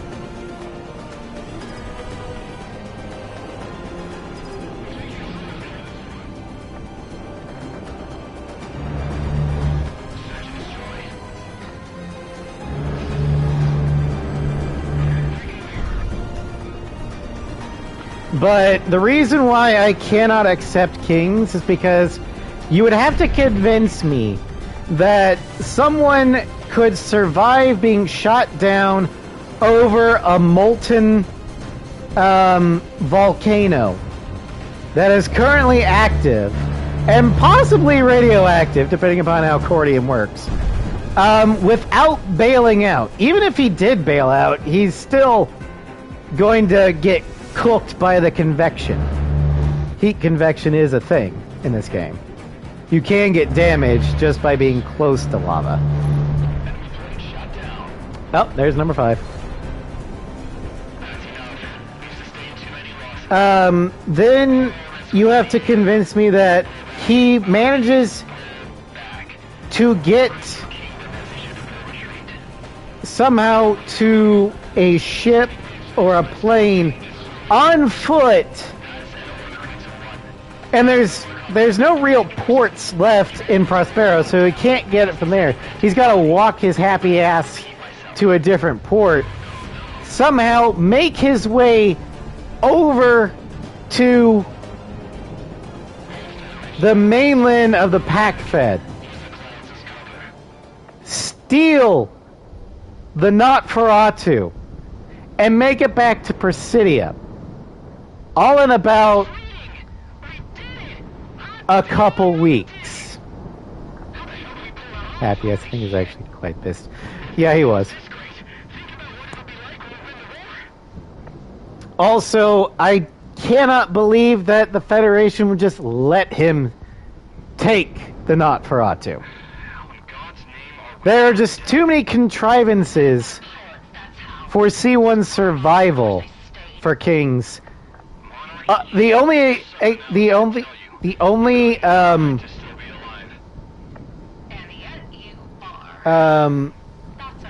excuse I can come up with is they wanted a climactic boss fight in a super plane.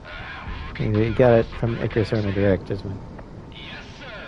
I mean, the Spear has Icarus Army markings too, but his Nosferatu has crimson markings as well. And Federation markings. But even still, Icarus Armories is still on the other side of the Pacific. And they're not going to let him steal it.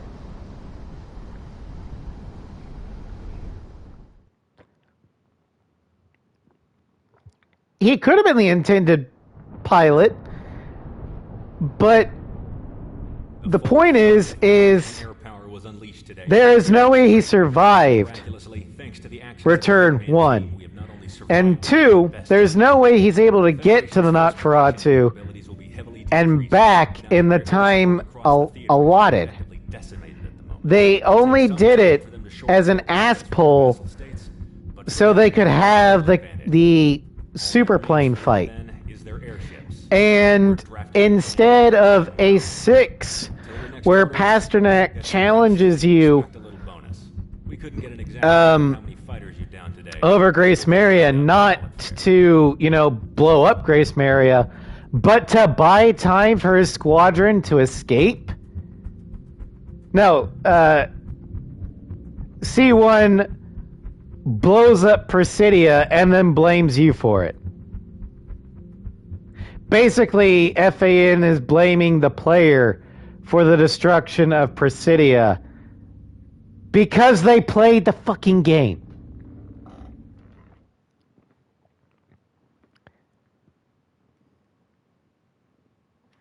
So yeah, I'm not happy because of that. But anyway, we have our last quote unquote, well, not last, but we've got our next aircraft. Yeah, let me play our man. Depending on the damage, this craft could have glided for a while unconscious, unconscious, judging by. I would accept that, Zakale, except for the fact that if you follow his aircraft, it explodes. So no, I don't buy that. Also, you don't see a chute. So he's dead.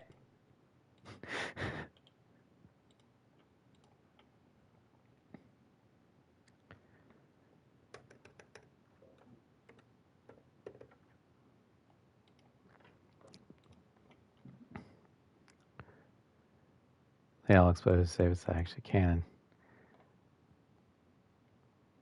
Well, given the fact that all the other Crimson teams are dead, then yeah, I'm going to go with that.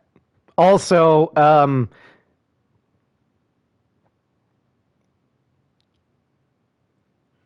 how that doesn't explain how he would get back to the middle of East Asia to get the Nosferatu. There is no way you can spin this. It doesn't make sense. Other than FAN, well, RB wanted to have a boss fight again. And FAN wanted to subvert the players' expectations and gut punch them. And then call them an asshole for playing the game.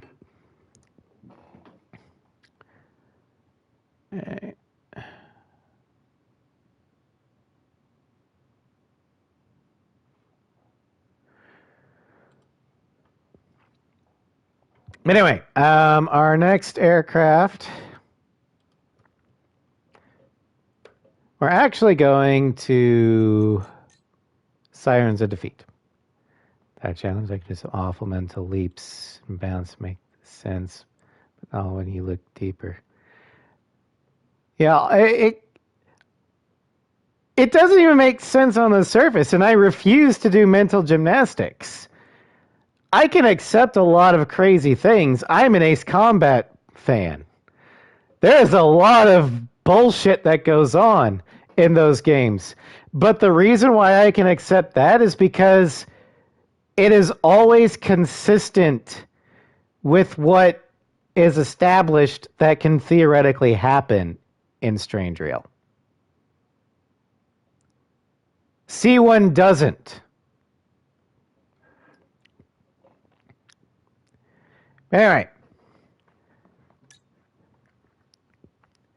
Now, the next aircraft officially is based off the F-22 Raptor and the YF-23, but I'm calling bullshit.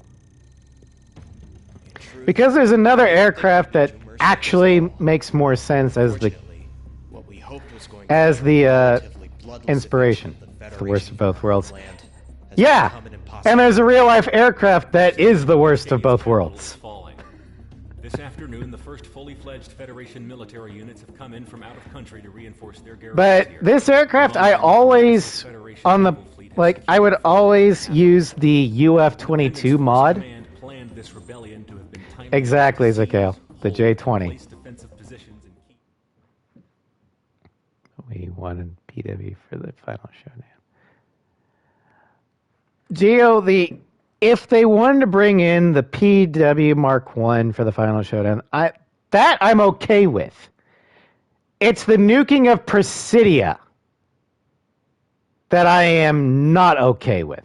Have the showdown over Prospero in return, Mission 18, like they did with Mihai.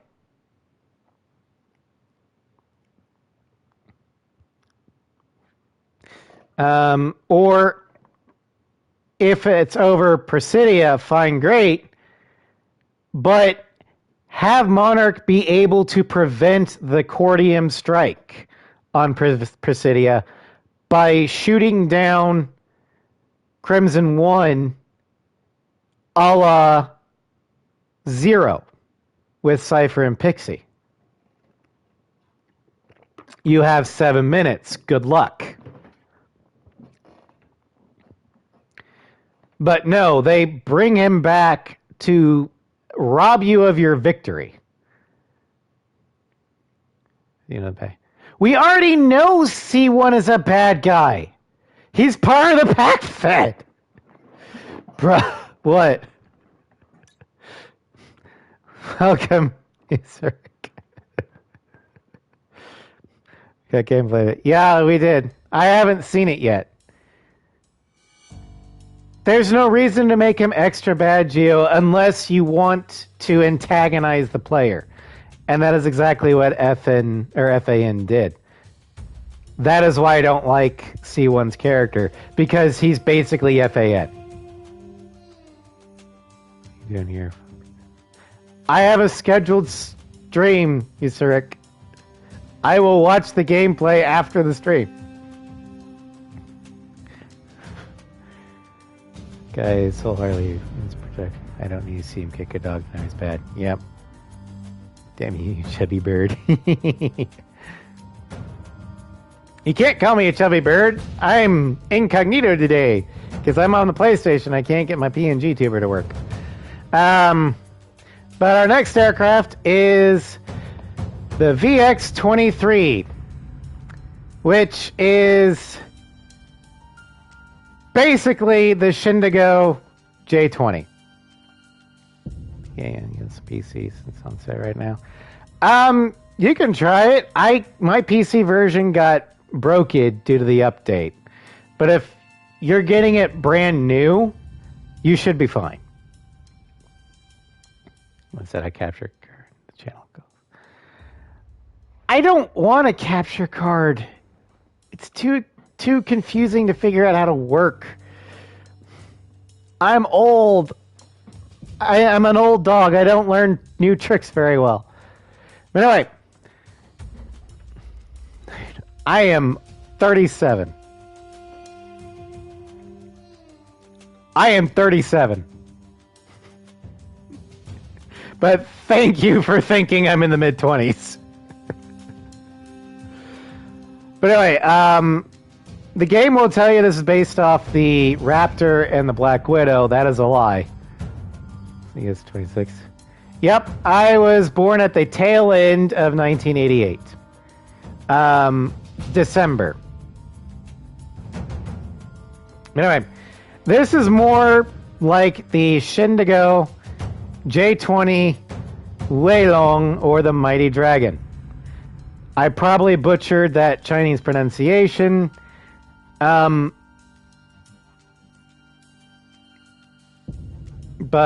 I can't really pronounce Chinese very well. This is a quote-unquote stealth air superiority fighter. Manufacturer, the Shindigo Aircraft Corporation. It is currently in service for the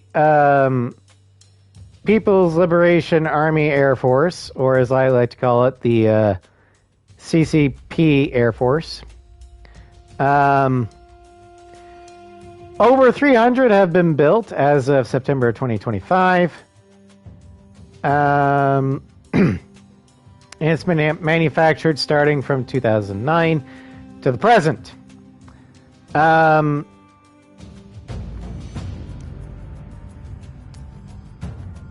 But the VX-23, its stats are 2.6 response rating, max speed of 3,200, acceleration of 100, roll rate of 180, turn rate of 105, and yaw rate of 20.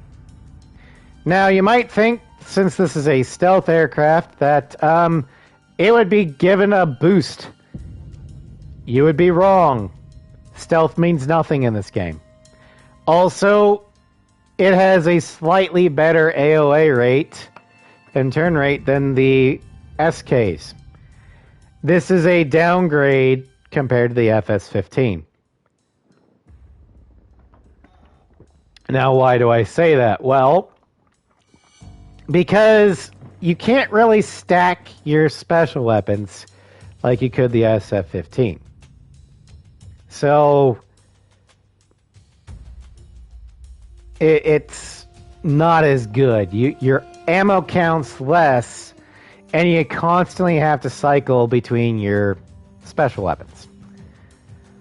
We have no manufacturer for the VX1 or VX-23, but its primary user is the Pacific Federation.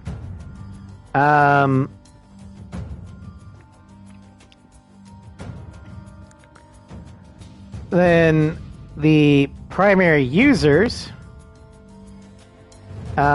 is Crimson Team. They have 4 VX-23s. Cole Squadron, which is seen in Cold War on Mercenary only. And then Showtime, UG-3841, Warhawk, Shinden, Sigma, Beta, 4/4, and are all conquest mode. And then Orion Squadron is used by the Rogue Cascadian Air Force in the third phase of the Faust fight.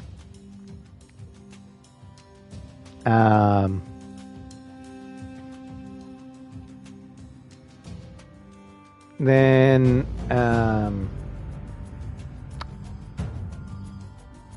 we for our weapons, we've got 3 slots. Got obviously the gun. We've got 184. The model is the AIM-9, but I don't know any Chinese missile models, so just 184 standard missiles. For slot 1, we have 2 hard points. This is also weakness compared to the FS-15. The J-20 here does not have hard points, or very many of them. We've got the medium gun pod, standard MLAA, MLAA volley 2, or double volley, and then SAA.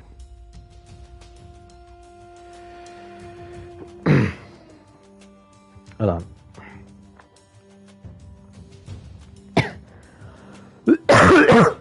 I have a bonus for being stealth, just in quotation, so it's just... Yeah, it is.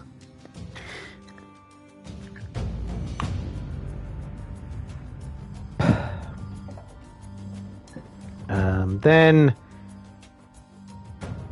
we've got... we're going to go ahead and take the volley 2. And for this one, we've got MLA.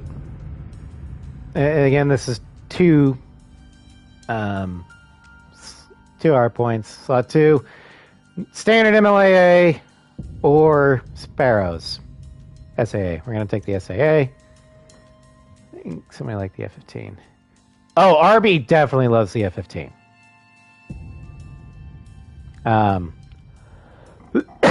He definitely has creator bias for that. And then for our internal bay, we have the triple volley MLAA-3, MLAG-2, or unguided bomb or unguided big bombs. We're going to go with the triple volley. Now we have flares or the AOA limiter. The AOA sucks, so I'm just going to go with the flares.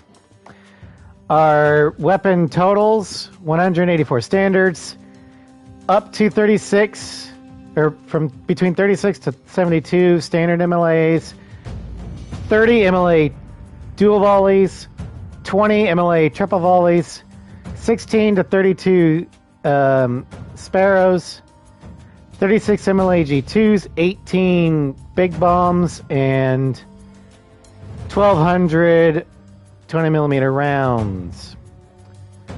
For liveries, we have black body with blue-gray patches with Merc and Monarch markings. For some reason, the tail is effed up. Lovely. Dark blue-black version of Skin 1 with Federation Air Force markings. The white ice blue Federation markings. This is used by or for Frontline 59. Crimson Parade.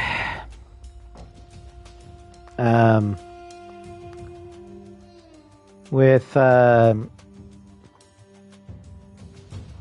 this is seen in Machine the Mantle. Then we've got normal Crimson without the stars, seen in Cold War. And then Ashen Crimson, which is Return. Then we've got Ashen Merc, which is Orion. But we're going to go with Crimson Parade.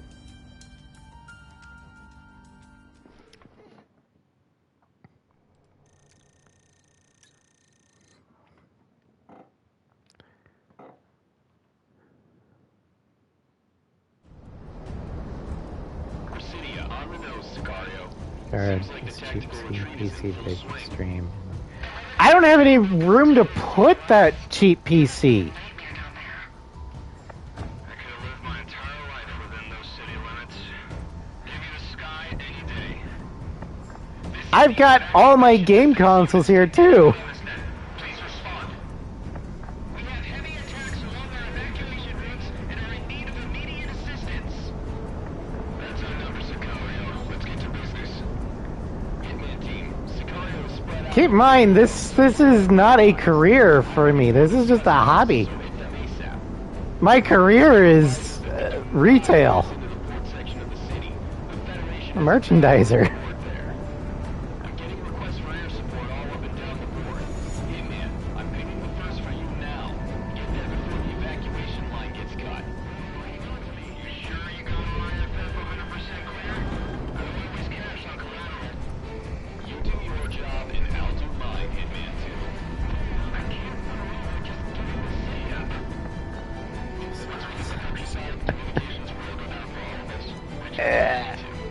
Oh god, this is so ugly.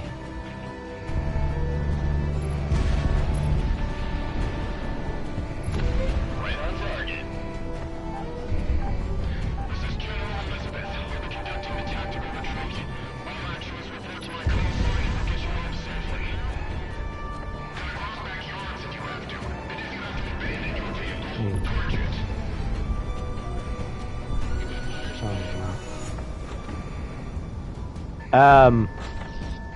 Some of those were words.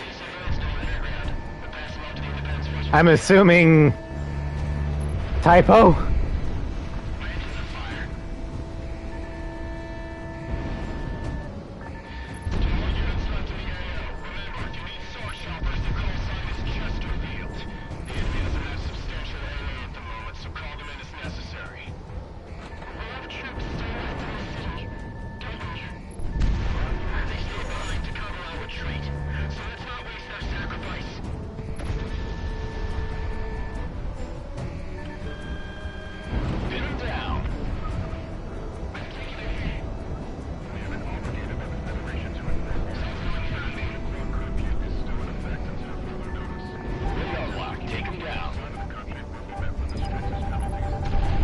Oh, I did take the AOA.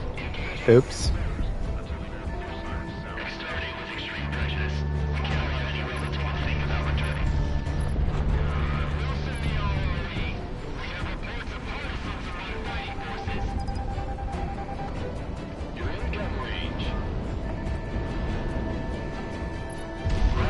True, it's not the flanker AOA. It's still not the FS-15 AOA either.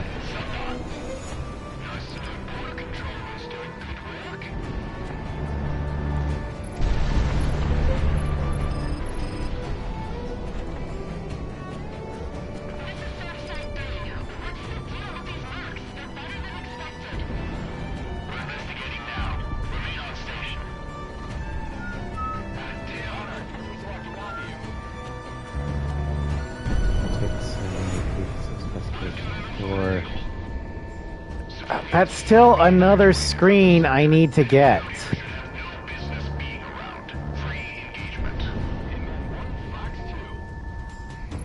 I already have 2 screens I'm managing.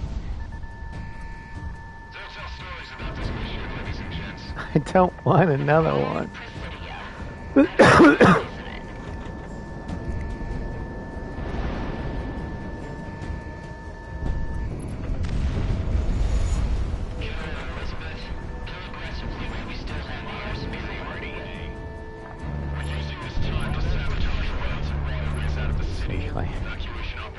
I am not computer literate. I don't even know if the GPU I have in my desktop has ray tracing. And I'm not even sure how to look that up. I figure it's in my settings, but I am that computer dumb.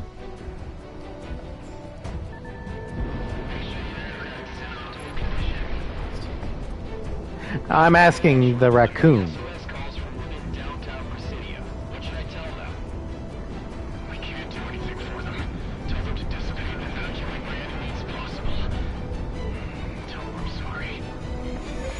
Computer dumb. Not the raccoon. Sly is very computer literate.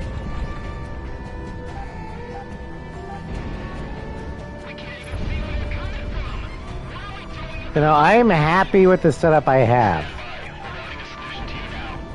I might get another model for the PNG, but I don't.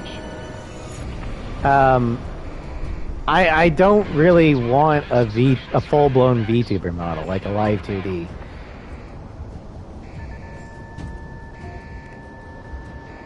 Because that's a lot of hassle to deal with. It's also a lot of money to hire out and make. Or get made. Because of all the assets in just the model itself. And then you have to get somebody to rig it.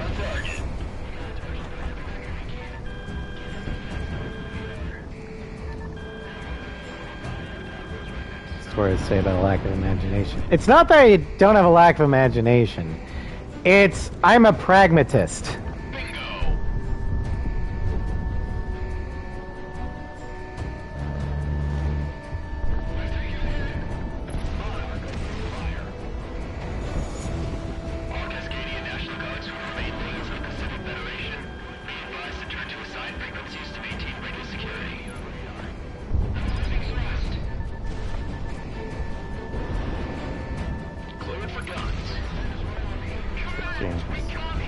But I don't want to make it real.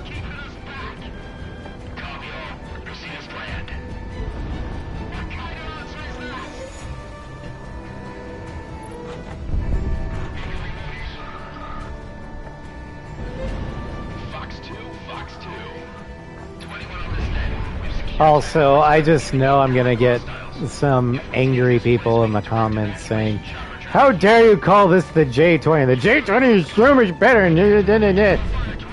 Yeah, I don't care. You see the guy that edits your video. Oh yeah, I have a major disadvantage when it comes to streaming, and that is just statistically the numbers pan this out. I am a non-political male.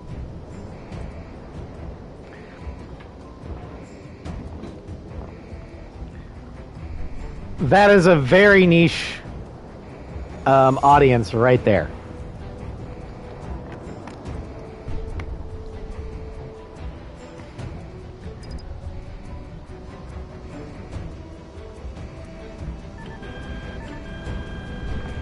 I also refuse to play the latest multiplayer Call of Duty slop or Fortnite or whatever, so I'm not getting that audience.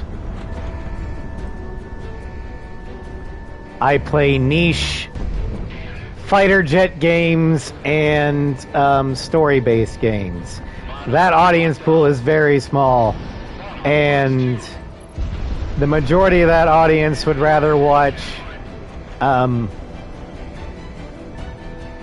like Mint Fantome play Ace Combat than me.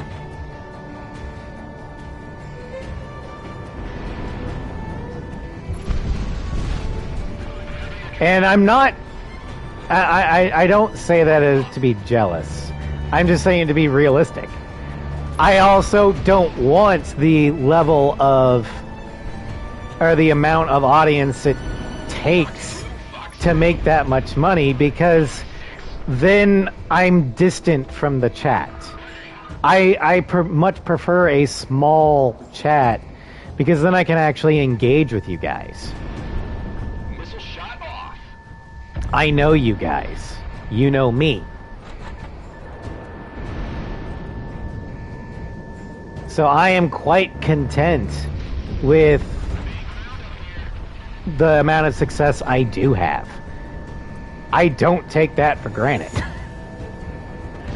Streaming with people. Yeah. No, I appreciate every one of you guys tuning in. To hear my obsessed ramblings over my favorite aircraft, or, you know, watching me do long story campaign games.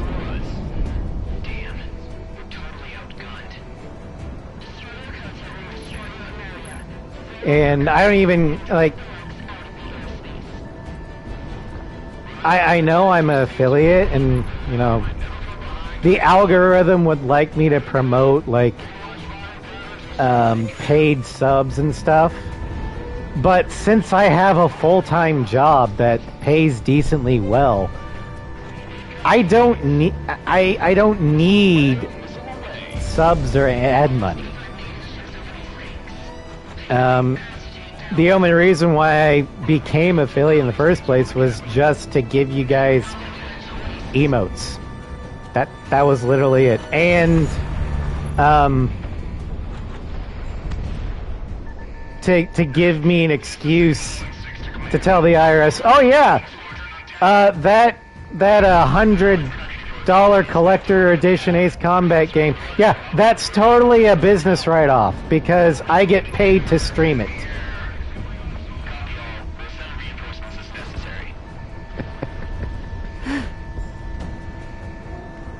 Enemies locking on. Break.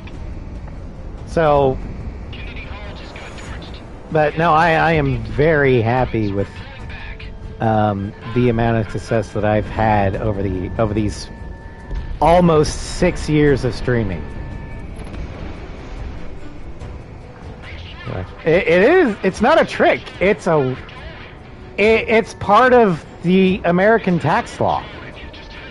It's called a business deduction. Although usually the standardized deduction saves me more, so I usually take that. Personalist for watching your stuff with larger streams. Yeah. Well, thank you.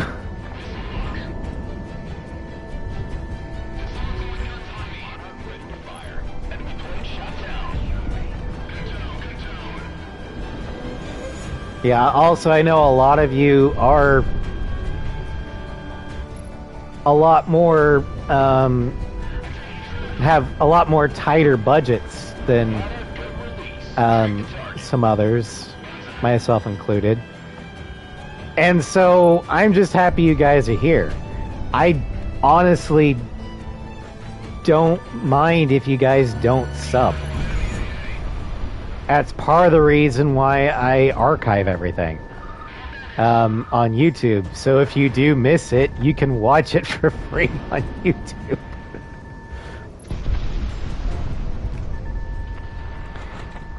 I've also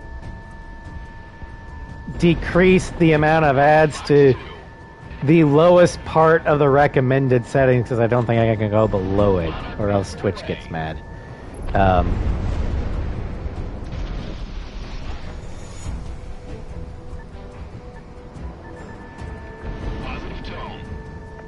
And if at all possible, when I see an ad come up, I try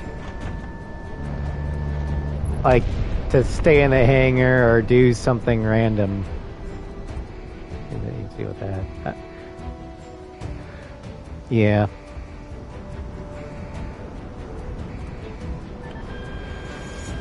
Fox 3. I have started dual streaming to YouTube on PC to hopefully try and mitigate that, but you aren't getting emotes. And I personally just don't like live streams on YouTube in general. It's a lot more of a hassle. But it's an option. So if you guys like, I don't know if ads show up on the YouTube live stream. I am not partnered there. I'm not even monetized. So they shouldn't be. And if they are, I am not getting anything from them.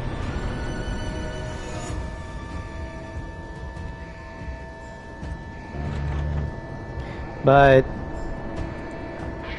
for any PC game that is on the desktop that I stream, there will be a dual stream to YouTube. So if you're not subbed and are tired of Twitch ads, you could try YouTube.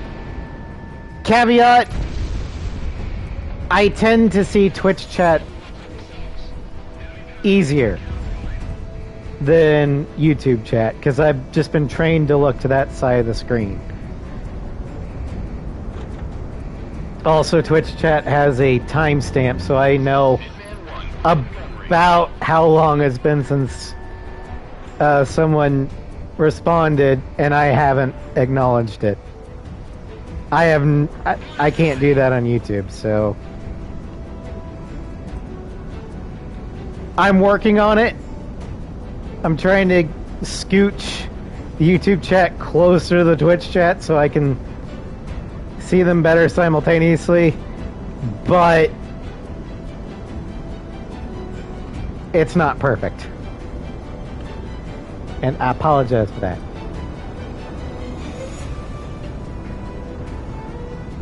Where are you going, Anura? Party's just started. It's not time to leave. I know that guy was way out there. It kind of makes me wonder, can they actually leave the AO, in which case the game is essentially soft locked?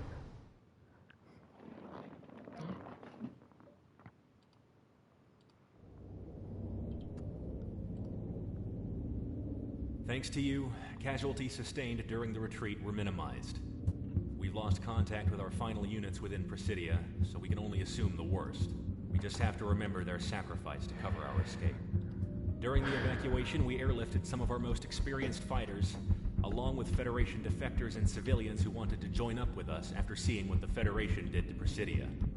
We're at the brink right now, and losing the capital was a blow, but thanks to you, we can survive this. Stand by for your next op orders.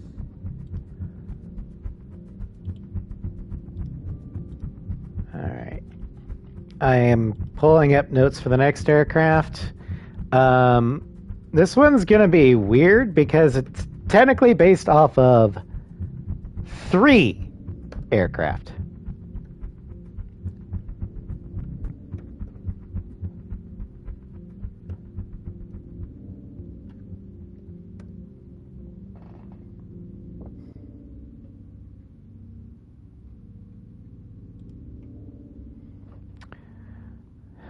All right.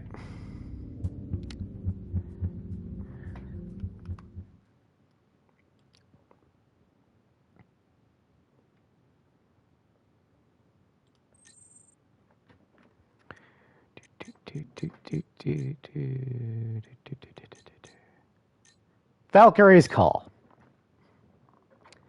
Now, this one actually might be the most heaviest armed aircraft outside the Nosferatu.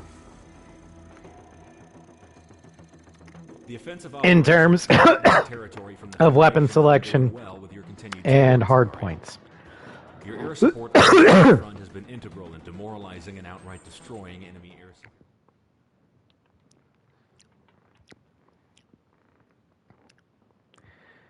support. But before we get started, I'm going to take a quick break. Go ahead, get some snackos or drinks. I will be right back.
All right, I have returned.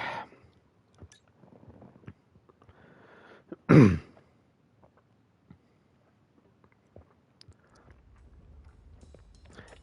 our next aircraft is actually very appropriately named. The ACG-01 Chimera. This is very much a prototype, and it is derived from three main aircraft. First one, which it's strange air, which the engines, the general shape of the fuselage, and the nose are all derived from the Sukhoi Su-57,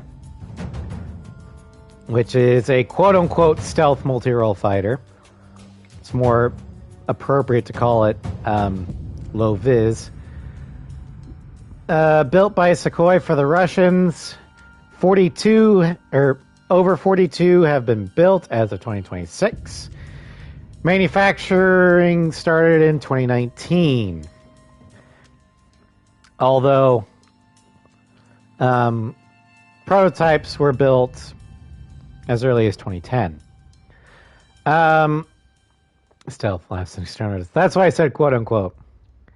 The next aircraft, which you can tell from the leading edges of the wings, is the General Dynamics F-16XL. Now, this was built as an experimental fighter for the Air Force before being taken over by NASA. Two have been built. I think they are both on display. And they were built in the early 80s. And then finally, the next aircraft, which gives it the tails and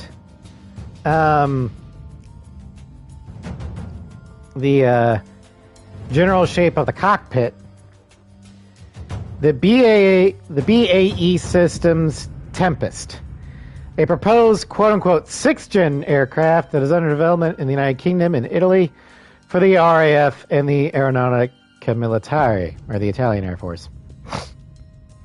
It is planned to be introduced in by 2035. So no models have, as of yet, been built, but conceptually, the Chimera cockpit kind of looks like it, as well as its tails. But primarily it's the Felon and the F-16XL. The Chimera in-game has a response rating of 2.2, max speed of 2,500, max acceleration of 75, roll rate of 200, turn rate of 100, yaw rate of 12. This might actually be canonically only used by Monarch.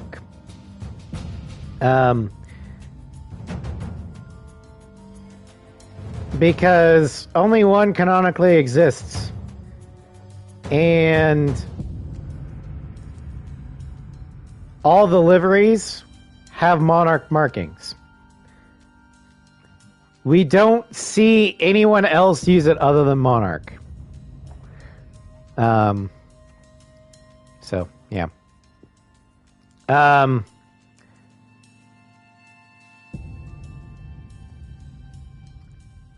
Now, it does have the lowest base stats of all the prototypes, but I'm sure you guys can see the weapons.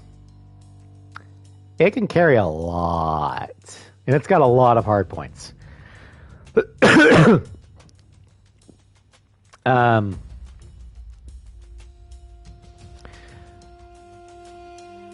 Now, the manufacturer is Cascadian National Industries. And was introduced AC pre-417.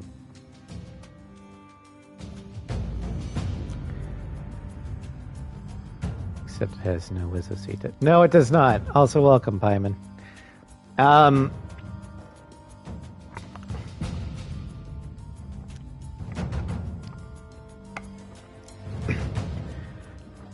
But let's take a look at our weapons.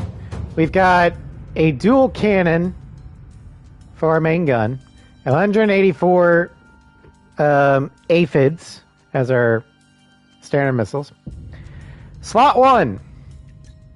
We have a lot of options for these two underwing pylons. We can have the rapid guns, the medium guns, the heavy guns, or the anti-ship missile.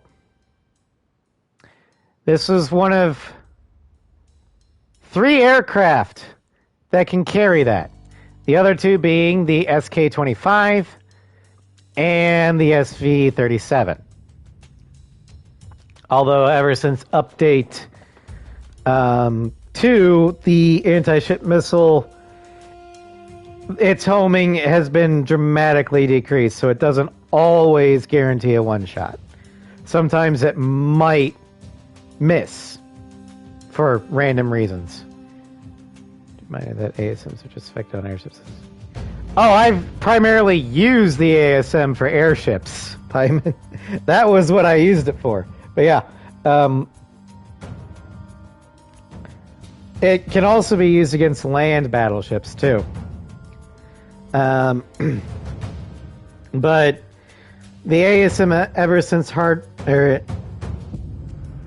update 2 has a nasty habit of hitting the hard points instead of the ship itself, so I tend not to use it anymore. Then for anti-air, we've got the MLAA, MLAA-2, MLAA-3, SAA, anti-ground, MLAG or MLAG-2. We're going to go with the MLA-3, just for the fighters and the battleships later, or the airships later on. Singing uranium bomb. In Conquest only. Same with the RDBM. Those are Conquest only weapons. I'm only talking about campaign. Now, for here, we've got 6 hard points. So, if you use the same weapon as in hard point or slot 1, you now have 8 hard points. We can have the standard MLA, the Sparrow, and the standard MLAG. We're going with that. Then for our slot 3, Harrier, Spirit also falls on Conquest. Grand, that is, yeah. The Harrier Mark II. Like, I'm not doing any of the Mark II ones because it's Conquest only. And there's no real effective way to do a Conquest showcase. But anyway, the slot 3 has 4 hard points. We have more MLAG, triple volley small bombs, or big bombs. Well, we're going with the MLAG. So currently our MLAG will have 10 hard points. And if we had standard MLAG on slot 1, we would have 12 MLAG missiles that could fire at once at up to 12 targets. What the FS-15 is to air, the Chimera is to air-to-ground. So let's go over our weapon totals here. Yeah, 184 standard missiles. We could have up to 8 anti-ship missiles. Um,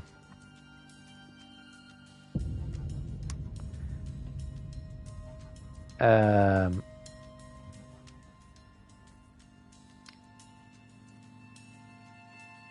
fuck. 36 to 72 MLAAs, 30 MLA2s, 20 MLA3s, 16 to 32 SAAs, 48 to 96 to 144 MLAGs, 36 MLAG2s, 26 small bomb triple volleys, 18 large bombs,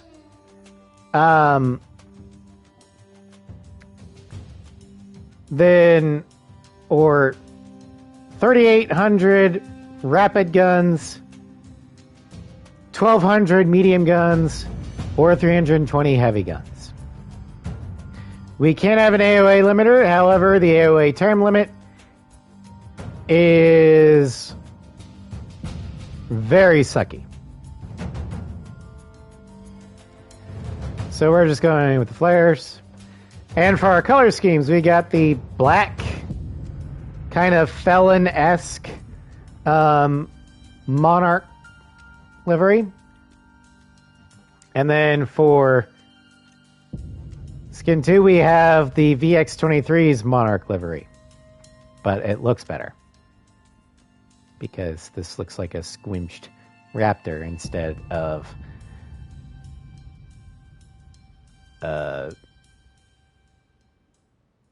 horrible canard plane.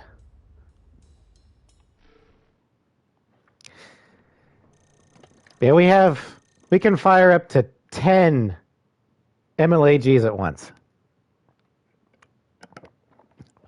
This thing is stupid good against primarily anti-ground strike missions. Not so good with the air-to-air, though. Follow my vector. We're going in with the sun to our backs. Why are you calling the shots, Sicario? Who made you boss? Last I checked, it was Sicario that was in high demand for the rebels, not you. I think you mean your kingmakers. That crown. Don't be vain by association. Visual confirmed. A majority of Task Force 1 is in port. The operation is a go. All aircraft are clear to attack. Engage any and all targets, but make sure those airships are dealt with first. If they start powering up, you'll be in for a world of hurt.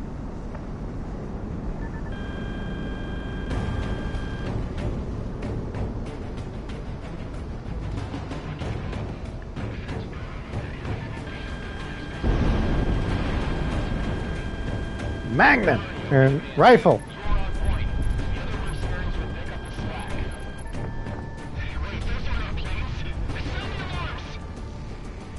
All hands battle stations! This is not a drill! I repeat, this is not a drill! You have the element of surprise. When attacked on its face, gentlemen, onward! Bum, bum, bum.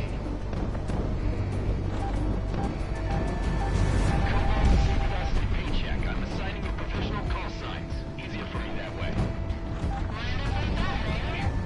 Easier for this little way. One of us entire port into a military base. Do, do, do, do, do, do, do, do. Missile is on the way. Ground unit destroyed.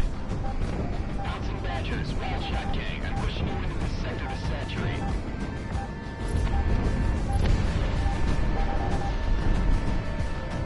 Stacked up. Boom.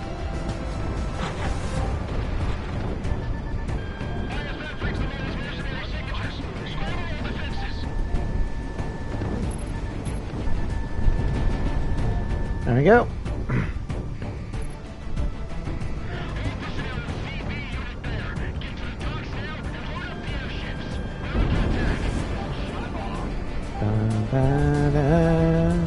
I love this mission so much. This actually might be one of my favorite missions. Like, I know Cold War is a lot of people's favorites, but this one has a lot of targets. But unlike Cold War, it doesn't feel like it takes fucking ever.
Yeah, like, why even have a nuke? Why not? A nuke is a fantastic deterrent against people that don't want to get nuked. This is a message representing the combat aircraft over the airspace of the Kingdom of Sawaki to all concerned. We are engaged with the Federation personnel and resources pertinent to the war in Cascadia on behalf of the nation of Cascadia. Cascadia has no quarrel, I repeat, no quarrel with the Kingdom of Sawaki or its own security forces.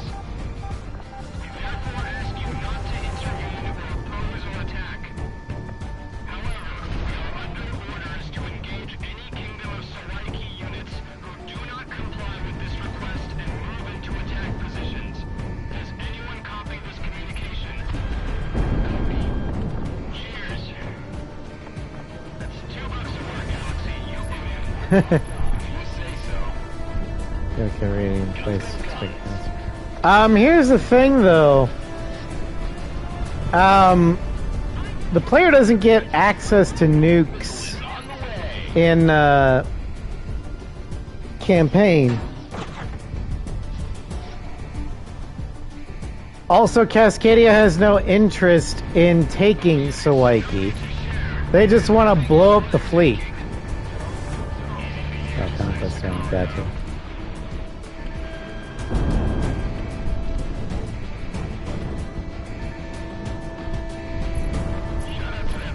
Well, you could look at the conquest missions as the player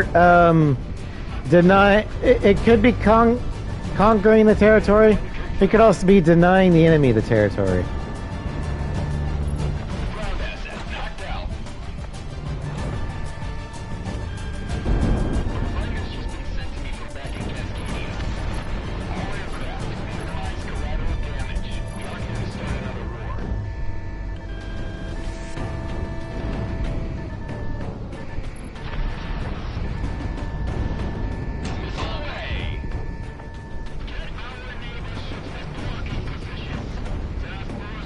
Yeah. Nukes don't leave as much radioactivity as people might think because, as Akil said, most of the radioactive material is vaporized in the explosion.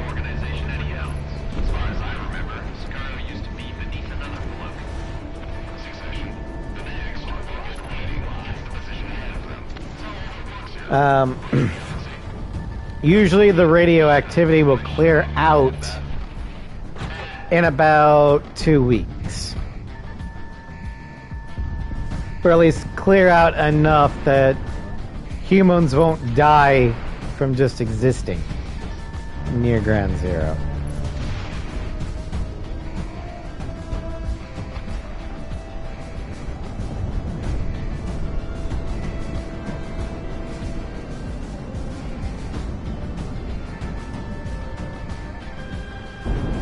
so you make it a very dirty nuke because you just can't. That one is more radioactive than a traditional nuke, yes. However, compared to, say, Chernobyl, even a dirty bomb is not as radioactive. Because again, the radioactive material is much more spread out. Meaning it's not as concentrated, so the radioactivity levels are less concentrated. What made Chernobyl so bad was the fact that the reactor breached directly to the sky, and the reactor caught on fire, which allowed for a slow distribution of higher concentrations of radioactive material.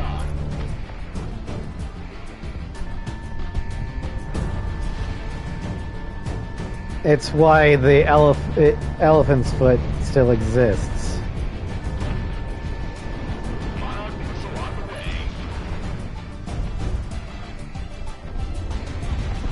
But yes, a dirty bomb would be worse radioactivity-wise than a traditional nuclear warhead.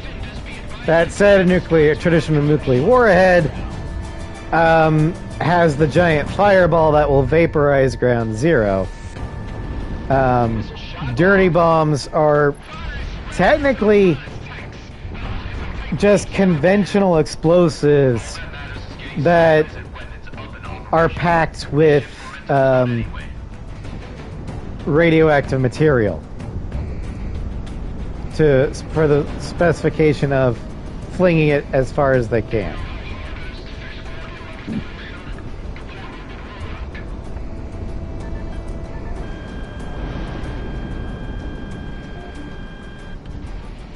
But the bomb and conquest that the Chimera can get is a traditional free-fall nuclear device.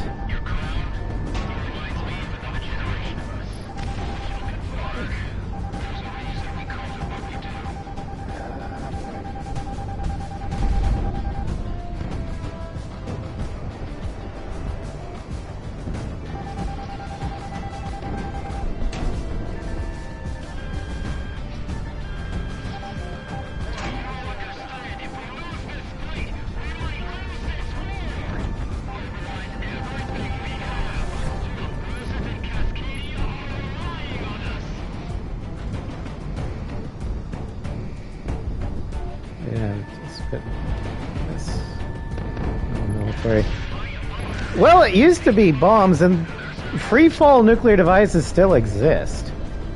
They're often cheaper. And keep in mind, the Chimera is a mercenary plane. So it's being used by mercenary outfits. They may not have the resources to dedicate to a missile payload delivery system. The most efficient way for them to do that might just be a free-fall bomb. Freaking works.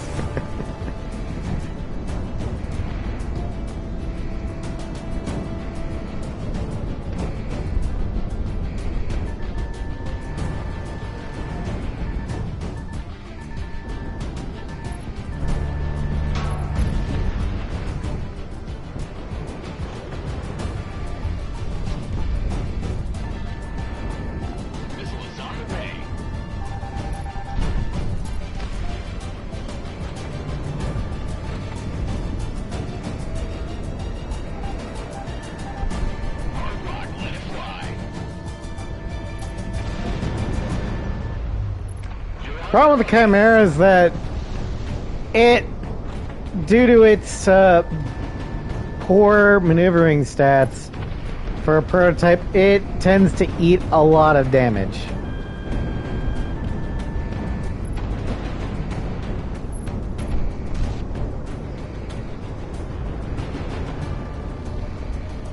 which is why I'm at 21 hit points. Knocked one out. All gone. Orders are to disengage and head out All right. to airspace. Tanker aircraft is inbound now. You linger any longer, you'll be out of fuel before we get back. There it is, ladies and gentlemen. The worst airship loss in history. All done because of us. It's a good day to be a mercenary. Monarch, Hitman, dinner's on me.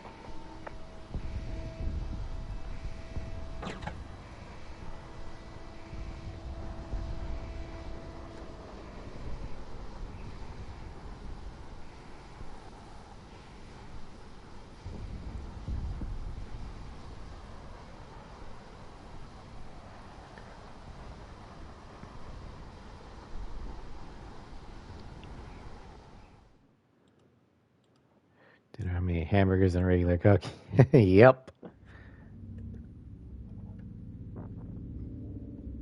News outlets throughout the world have stated the obvious. Task Force 1 has been crippled in port. Lone airships remain in the region, but none with the combat experience or firepower as the Federation's main pride.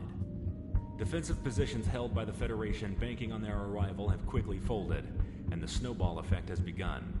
The war is going our way, thanks to you. The Kingdom of Sawaki has kept quiet regarding this, but collateral damage to throne facilities were kept to a minimum.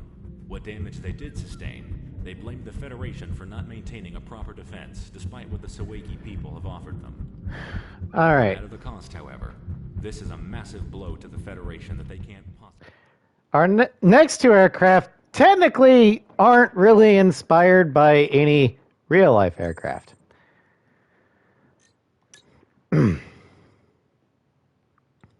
They also have fixed weaponry.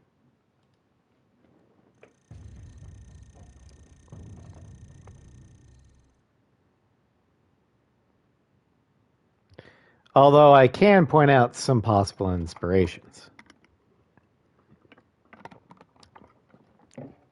All right, so for this mission, we have our second to last aircraft.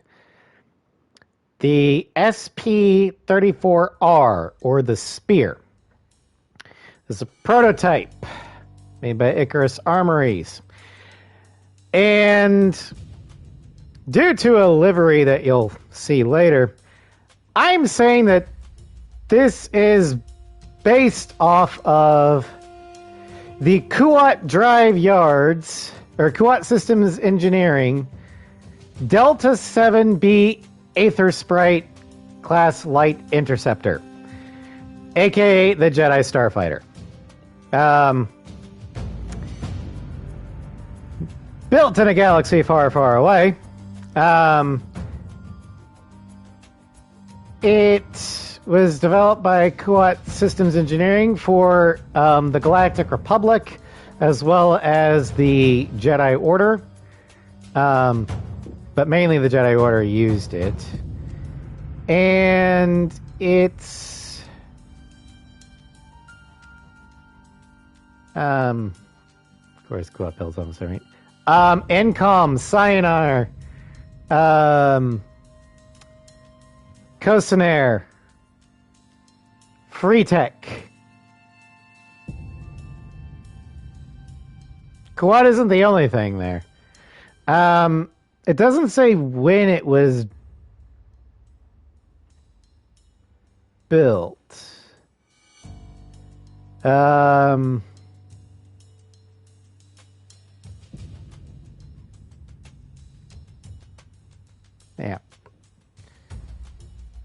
Cyanar is not Kuat. Freetech is actually Incom.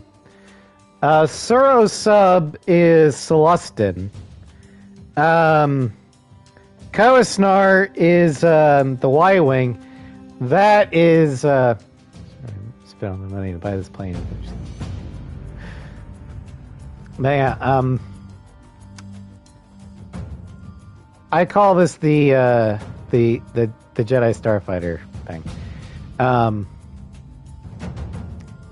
But in game, The Spear has a response rating of 2.2, max speed of 3,500, acceleration 75, roll rate of 200, turn rate of 100, yaw rate of 12. The Spear was introduced by Icarus Armories to the Pacific Federation in AC 432. It is an experimental ballistic airframe, meaning it has no missiles. It's only the gun. Notable units: Frost and Midnight Light. And then later... No, wait, she gets something different. The other one. Another inspiration other than the Jedi Starfighter, the closed canopy is very much an inspiration from the Connection for Flight interface, or the coffin system from Ace Combat.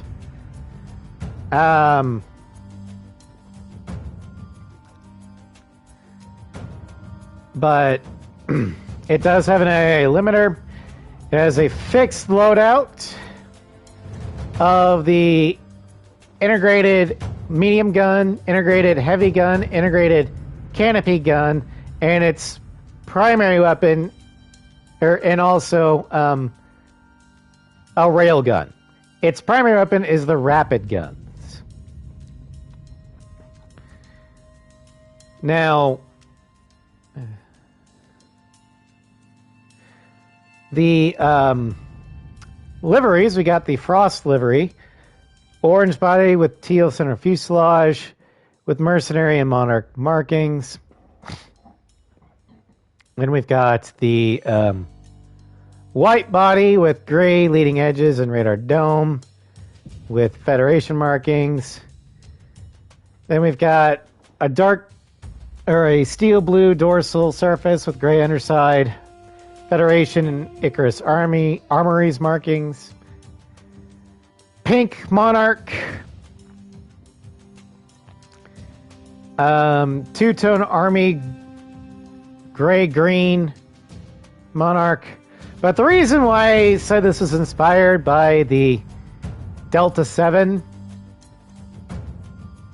is this. This is exactly the color scheme of Obi-Wan's Jedi Starfighter in Attack of the Clones. It even has the false canopy toward the back with that gray splotch on the spine. Also, since the wingtips can fold in and the horizontal stabilizers can fold forward, it looks like a Delta. So, yeah.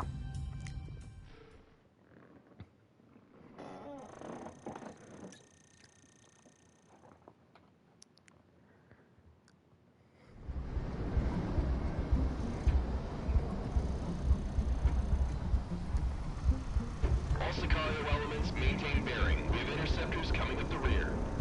Wingman and A-Roll gunship planes. Vector to intercept before they get close. Now, does it look more like the Jedi Starfighter? This is Hitman 2. Weapon safeties are off. Let's see how much Federation planes pay out. Targeting system updated. Also, just like the Jedi Starfighter, it only has Programmed long before we thought about guns. Hitman team, we're clear to engage. Alright, Monarch. I don't want to be the first to commit my treason, so we're on you. As of yesterday, all inbound flights into Cascadia have been grounded or diverted away. If you do not change directions, airborne patrol heads. 6 and 9 days strong and maintain current agents. Cascadia. Copy. Requesting target bearings. This is your first statement with target to the head, weapons free. This might actually be my Looks like it's true. The Federation is weapons free in Cascadia. If we only crossed into other Federation states illegally, they didn't dare open fire on us like this. We were expecting freelancers and smugglers, not an actual fighting group. Again. Now, this is very good in dogfights against fighters. It's not so great air to ground, and it can have trouble with airships if you're not accurate at the railgun.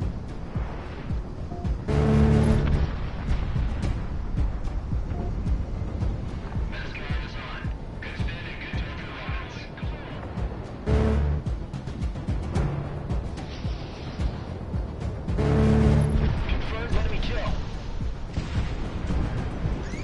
Missile shot off.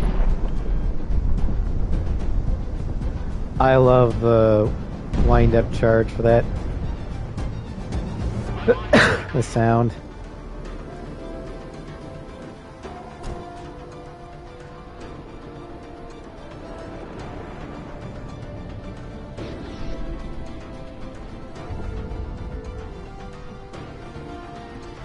That sucks in the mission of capturing us. Monarch. Yeah. They're onto you.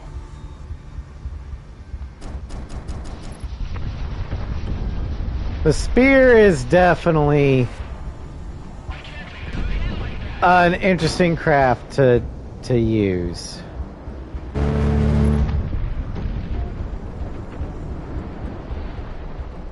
Basically, you have to go all in on learning how to use the guns effectively.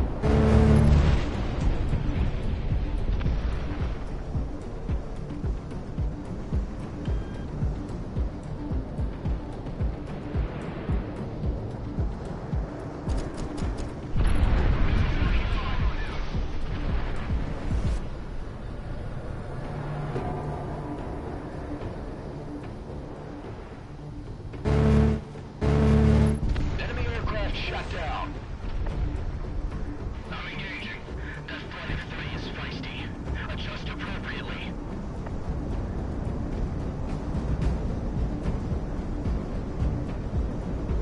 However, if you were to do a guns only run of Project Wingman, the spear is your best friend.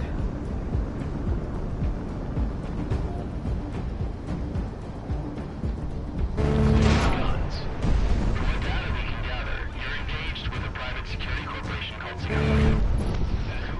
Specifics, Command. It's a smaller-sized mercenary group that specializes in aerial operations, active along the periphery. Still going through the records, but it's thin. We're not equipped to deal with them. Send reinforcements. Copy, stand by.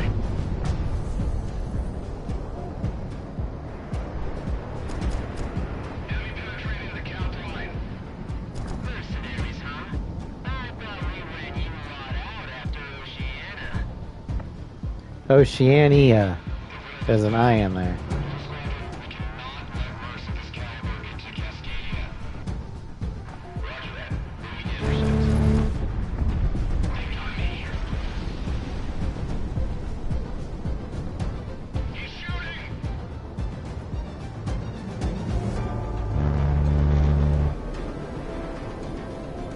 I've been shot!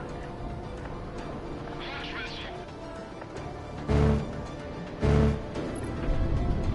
Someone's going in on me.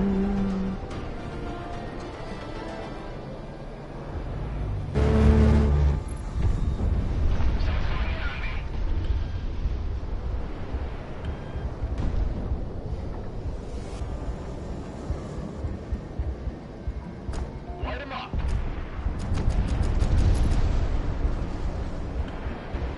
Incoming bogeys. Enemy penetrating the count line.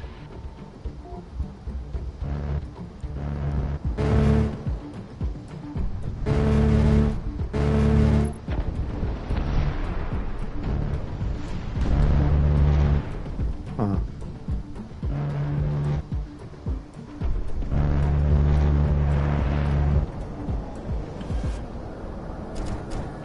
High value target down. We got galaxies? We just lost contact with Blue Squadron's flight in this area. Destroyer Espadon, advise disengagement. We've got eyes on the perpetrators. Only 2 small flights. We can take them. Can you now? It's a screening pattern alpha. Hey, Federation airship tagged and marked. Damn, missed. This one's all yours. An airship doing intercepts. What the hell is the Federation so afraid of? Logical deduction says it's us. Now buck up. We're taking this thing down.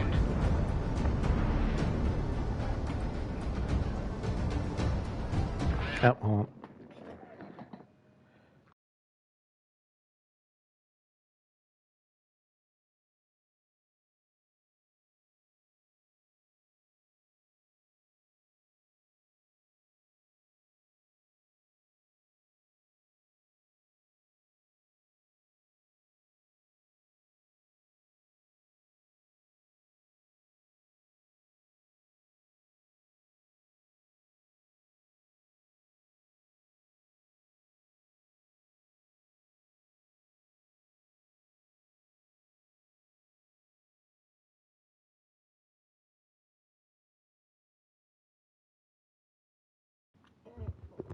Sorry. Burraz called. Wanted to know about D&D game on Saturday.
Confirm, let me kill.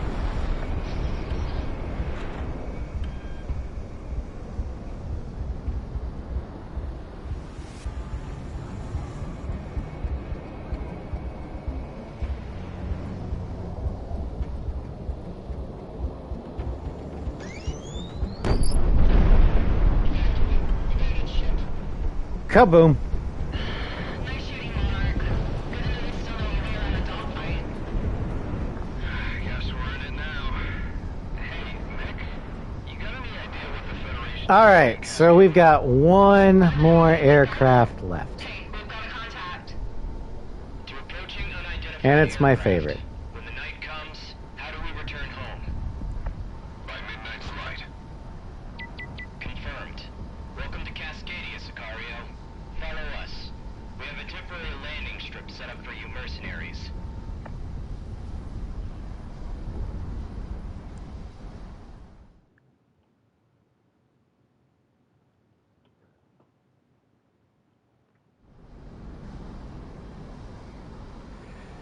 Monarch, All right.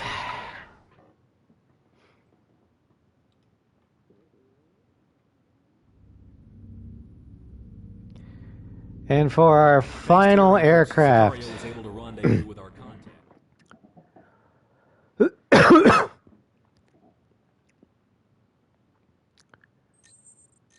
we are going all the way to Presidia. Because this aircraft's power kind of requires it.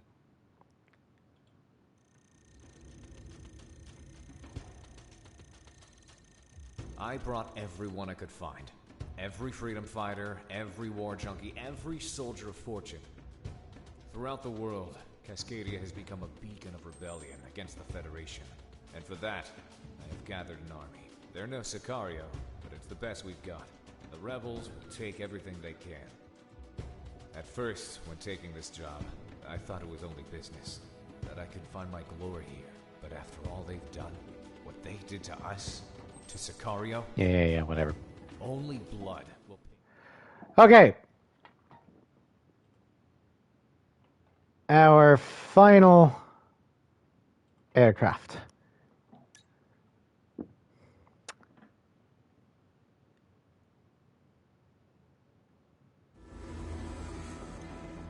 The PWMK-1, or the Project Wingman Mark I, not Feratu.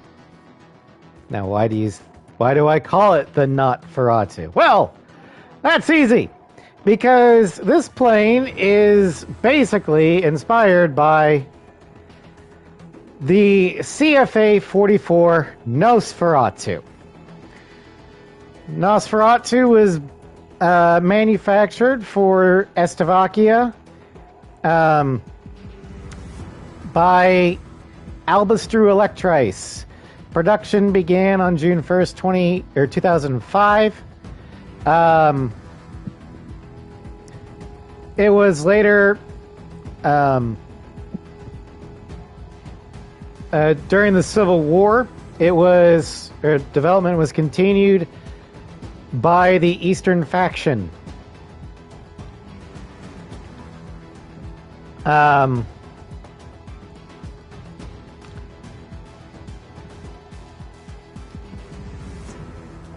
After the war, CFA-44s continue to be manufactured and fielded by Slovakia in limited quantities, and some were exported to countries like, say, Ameria or Osea. That's how I'm explaining the DLC Ocean draft. Now, the Nosferatu here. Let's look at our stats here, and oh my god.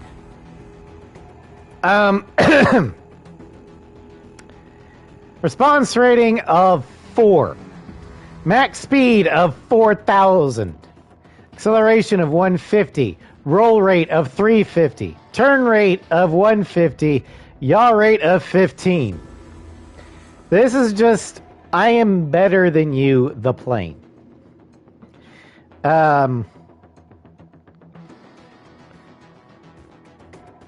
It's manufactured by Icarus Armies for the Pacific Federation. Only one has been used in Kings by Crimson One. However, I don't consider that canon for reasons that I've already gone over. But we do have a fixed armament. Our guns are that of the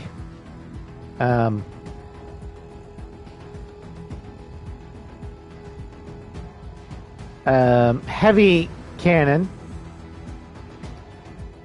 We have 2 heavy cannons in the nose.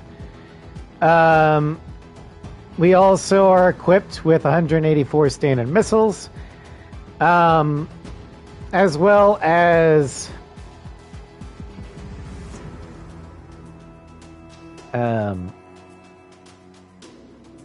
32 BMLU, which is the less accurate version of the ADMM, as well as 30 shots of the rail gun.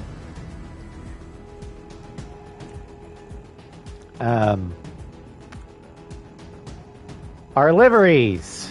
We have flares or an AOA. We're going to take the AOA just for funsies. Liveries. We've got the Monarch ASG. We've got the Federation ASG. The Forest Federation Navy. Yeah, all these are also Federation Navy, by the way. As if it wasn't ripping off the Nosferatu enough.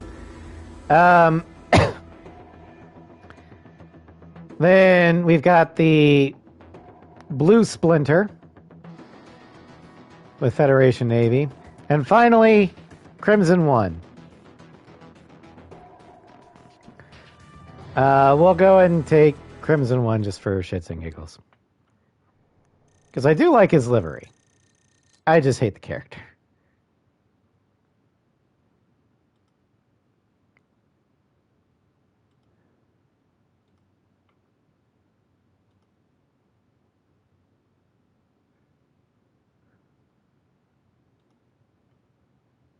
Get rid of that. Okay.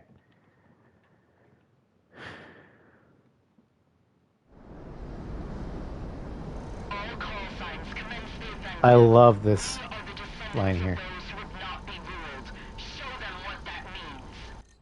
So that is quite possibly my favorite line in the entire game.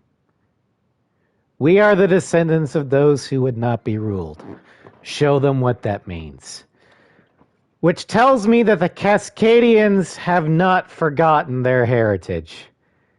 They remember they're Americans.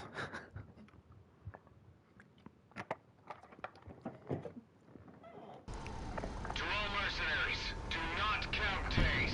Do not count miles. Count only the number of Feds you have killed. I actually don't like that line as much. Team, you're on point. Proceed to what area you think you can take out first and engage. Diplomat, engaging. Monarch. Now, aside from the ending, Presidia is my favorite mission in this game. Because this is basically liberation of Grace Maria. Ground unit knocked out.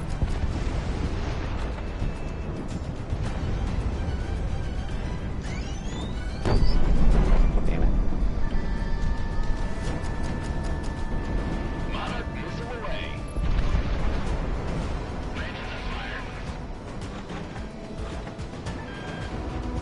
Engines are fired. Rockets away.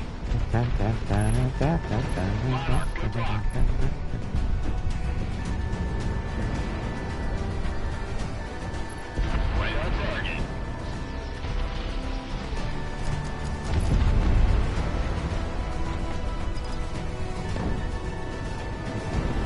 Missile is on the way.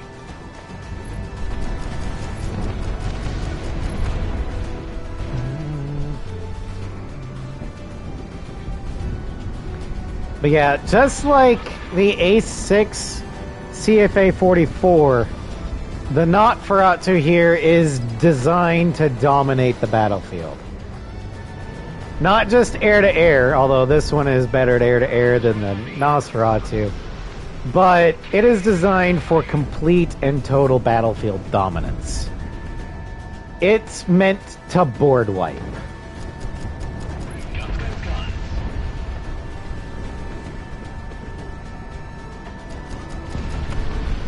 And of course, Wingman being Project Wingman, they tried to one-up the Nosferatu, and in some aspects they did. This thing is much more nimble than the Nosferatu. However, the ADMM is so much better than the BMLU, because half the BMLU shots fail to track. Also, the railgun fires a lot faster and hits harder.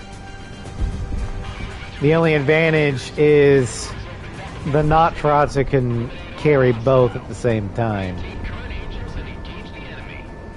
Except nothing less than two. If not, UDF Universal Dominance Fighter. Pretty much.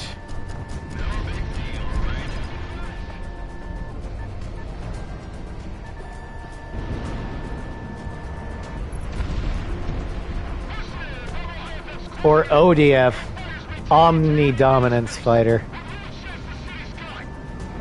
Box 2.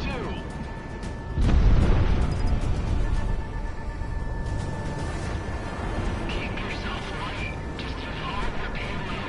It's now or never. Monarch, shut one down. Fancy. This war has always been defined by the spider pilots. Well, for you guys, it's definitely going to be a loss. Well, what do you mean by that? Nothing. Don't worry about it. Enemy's getting radar lock.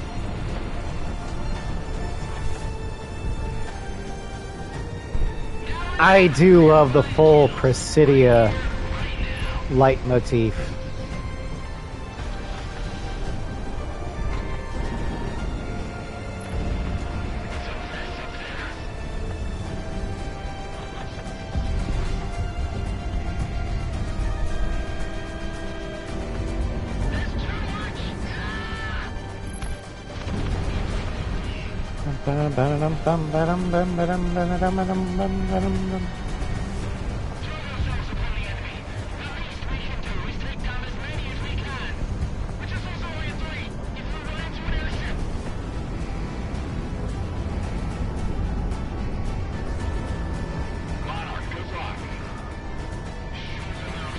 Out of anyone, Superplanes get a backseat. This one definitely deserves it.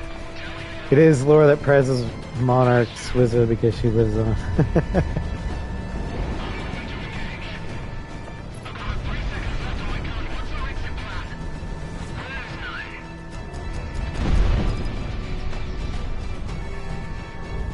Clear for guns.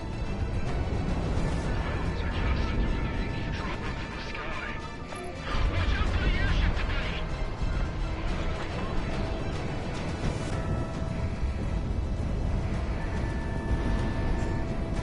Now I'm gonna run out of space on my nose for kill marks at this rate.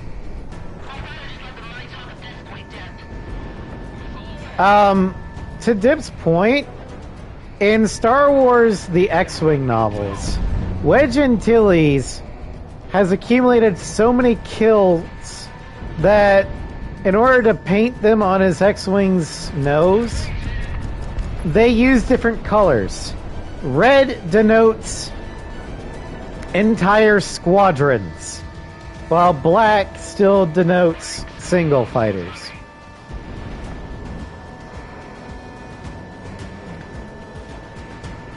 Oh no, we're out of flares. Monarch good release. Fox 2.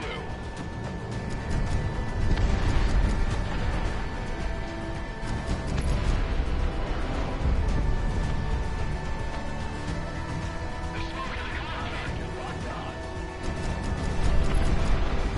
My flame's damaged.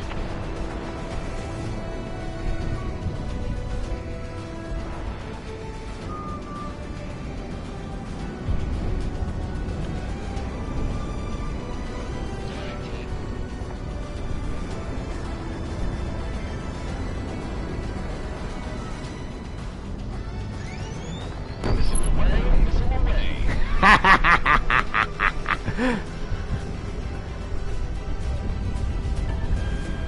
Be not FN205. That's further out of action.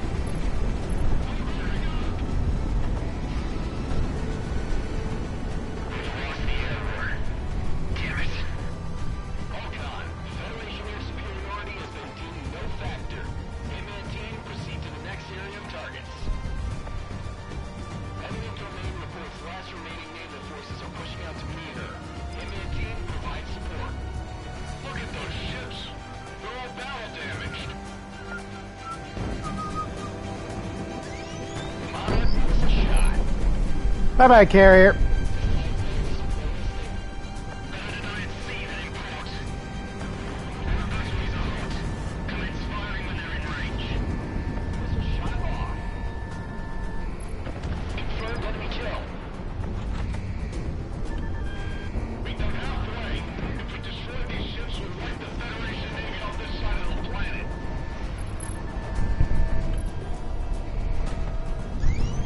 Monarch missile on the way.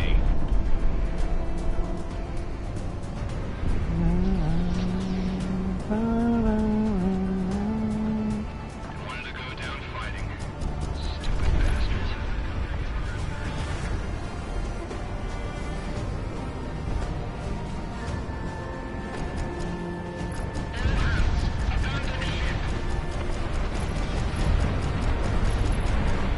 Actually, I don't think the Navy here wanted to go down fighting. I think they were told, get out. Because Presidia is going to fall before the peace treaty signed, and they wanted to make sure that the Cascadians didn't capture any of their ships. This almost feels too easy. I mean, I am using the not Feratu. That makes any mission easy because of how powerful it is.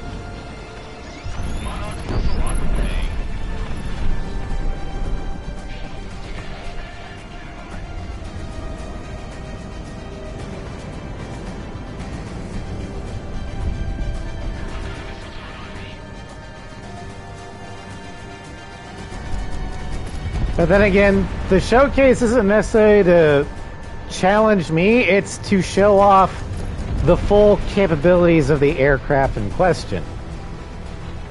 And I think it's doing that job very well.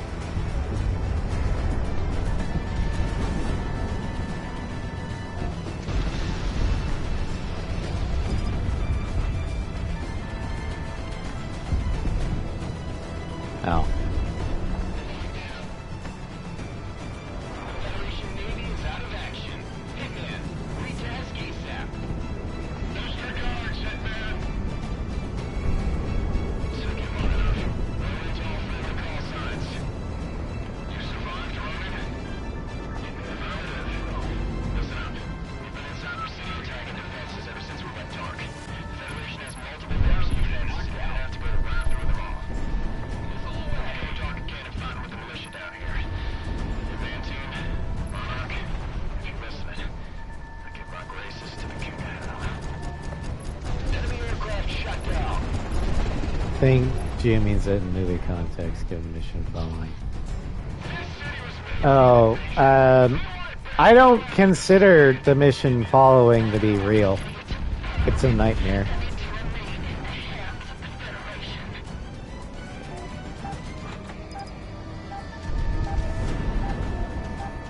You can disagree with me all you want, but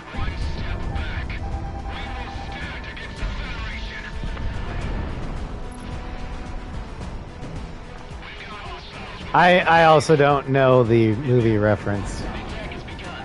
All units, link to my IFF network for the ground assault. This is gonna get messy.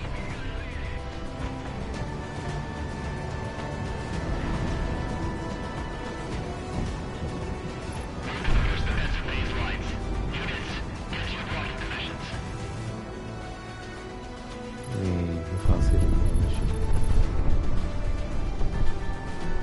I mean, I What's on the way? don't. I don't know.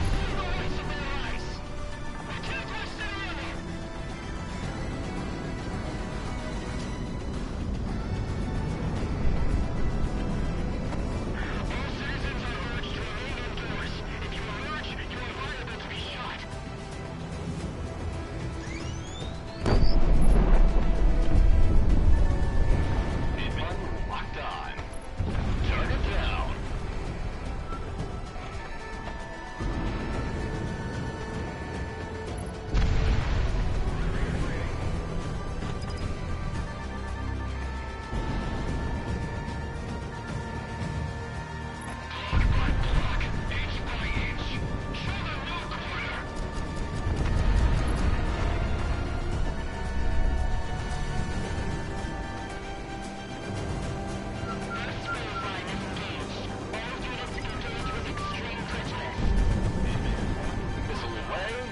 Seeing you hit those buildings reminded me of the Ace 8 trailer. The last Federation forces in Cascadia. Alright, well, Also, they may never come. that is the end of the showcase as soon as I get control again. IDs on remaining targets in Presidia. Kill them all. What? Oh, hold on a second. Too little, too late, damn it. All units cease engagement immediately. Good job. Force HQ, representing the free and civil government of Cascadia. All active units, stand down. I repeat, all units currently engaged, cease fighting immediately. I have conflicting orders from above. What's going on? All Federation military forces operating within the territory of Cascadia are to stand down and evacuate. This is an order from your Prime Executive, effective immediately. I'm getting a transcript. Hold on. Let's see, the parties participating in a neutral conference held in the land of the Republic of Albion, hosted by the United Kern-Europa Alliance, with a view to ending the war and restoring peace in relation to Cascadia on the basis of respect. No, we're not doing Kings. Of the Cascadian people have agreed on the following provisions and undertake to respect and to implement them following a what? Spit it out! A ceasefire has been declared. All units. This is the canon ending of Project Wingman for me. It was called just an hour ago. Ceasefire. Everything after this is a nightmare. Kings is not part of this mission. It is a separate mission. Fighting less than 10 seconds ago, Galaxy. We can't possibly expect everyone to stop. We just have to wait for the cutscene to play. What am I supposed to do? All units stand down. I repeat, stand down. This is what we've been looking for. Block off all roads to the Federation Embassy. Wave everyone down. I'll be damned if I let any spies through. Is that it? Is the war over? Just like that? We did it. We did it! I can't believe it! We resisted the Federation! All units are directed to clear a path to the harbor for surrendering Federation. Yep, accordion particles. Transported out by Also, this city is likely San Francisco. There's the Golden Gate. Right there. Federation tag will be taken as a prisoner. I don't like this. We've all been blue-balled. All units, stand by. Let them know who won this war. I'm flying right next to them. What's our exit? all units stand by. Maintain presence over Presidia as the Federation makes their exit. Stand by. All units, just hold on. Start the nightmare. What? My warnings are going off. Who's ever doing this better cease fire. The war's off. I'm not getting anything on my warnings. What's going on? Heads on a swivel, now! All of us! We've been spiked! Fourth vector, on bogey dope! Contact! Faded!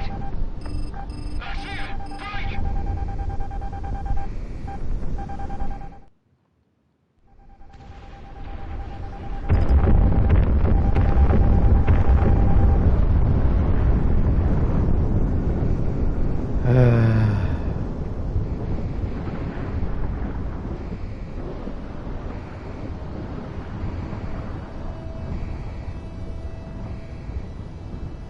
Damn it, this one.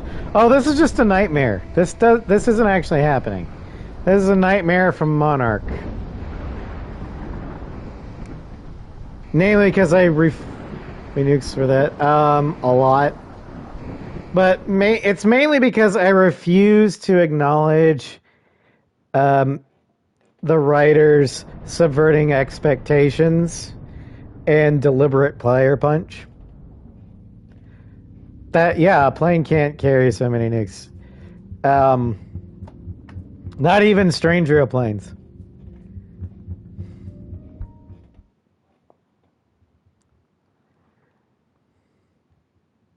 Plane can't carry 170 missiles either.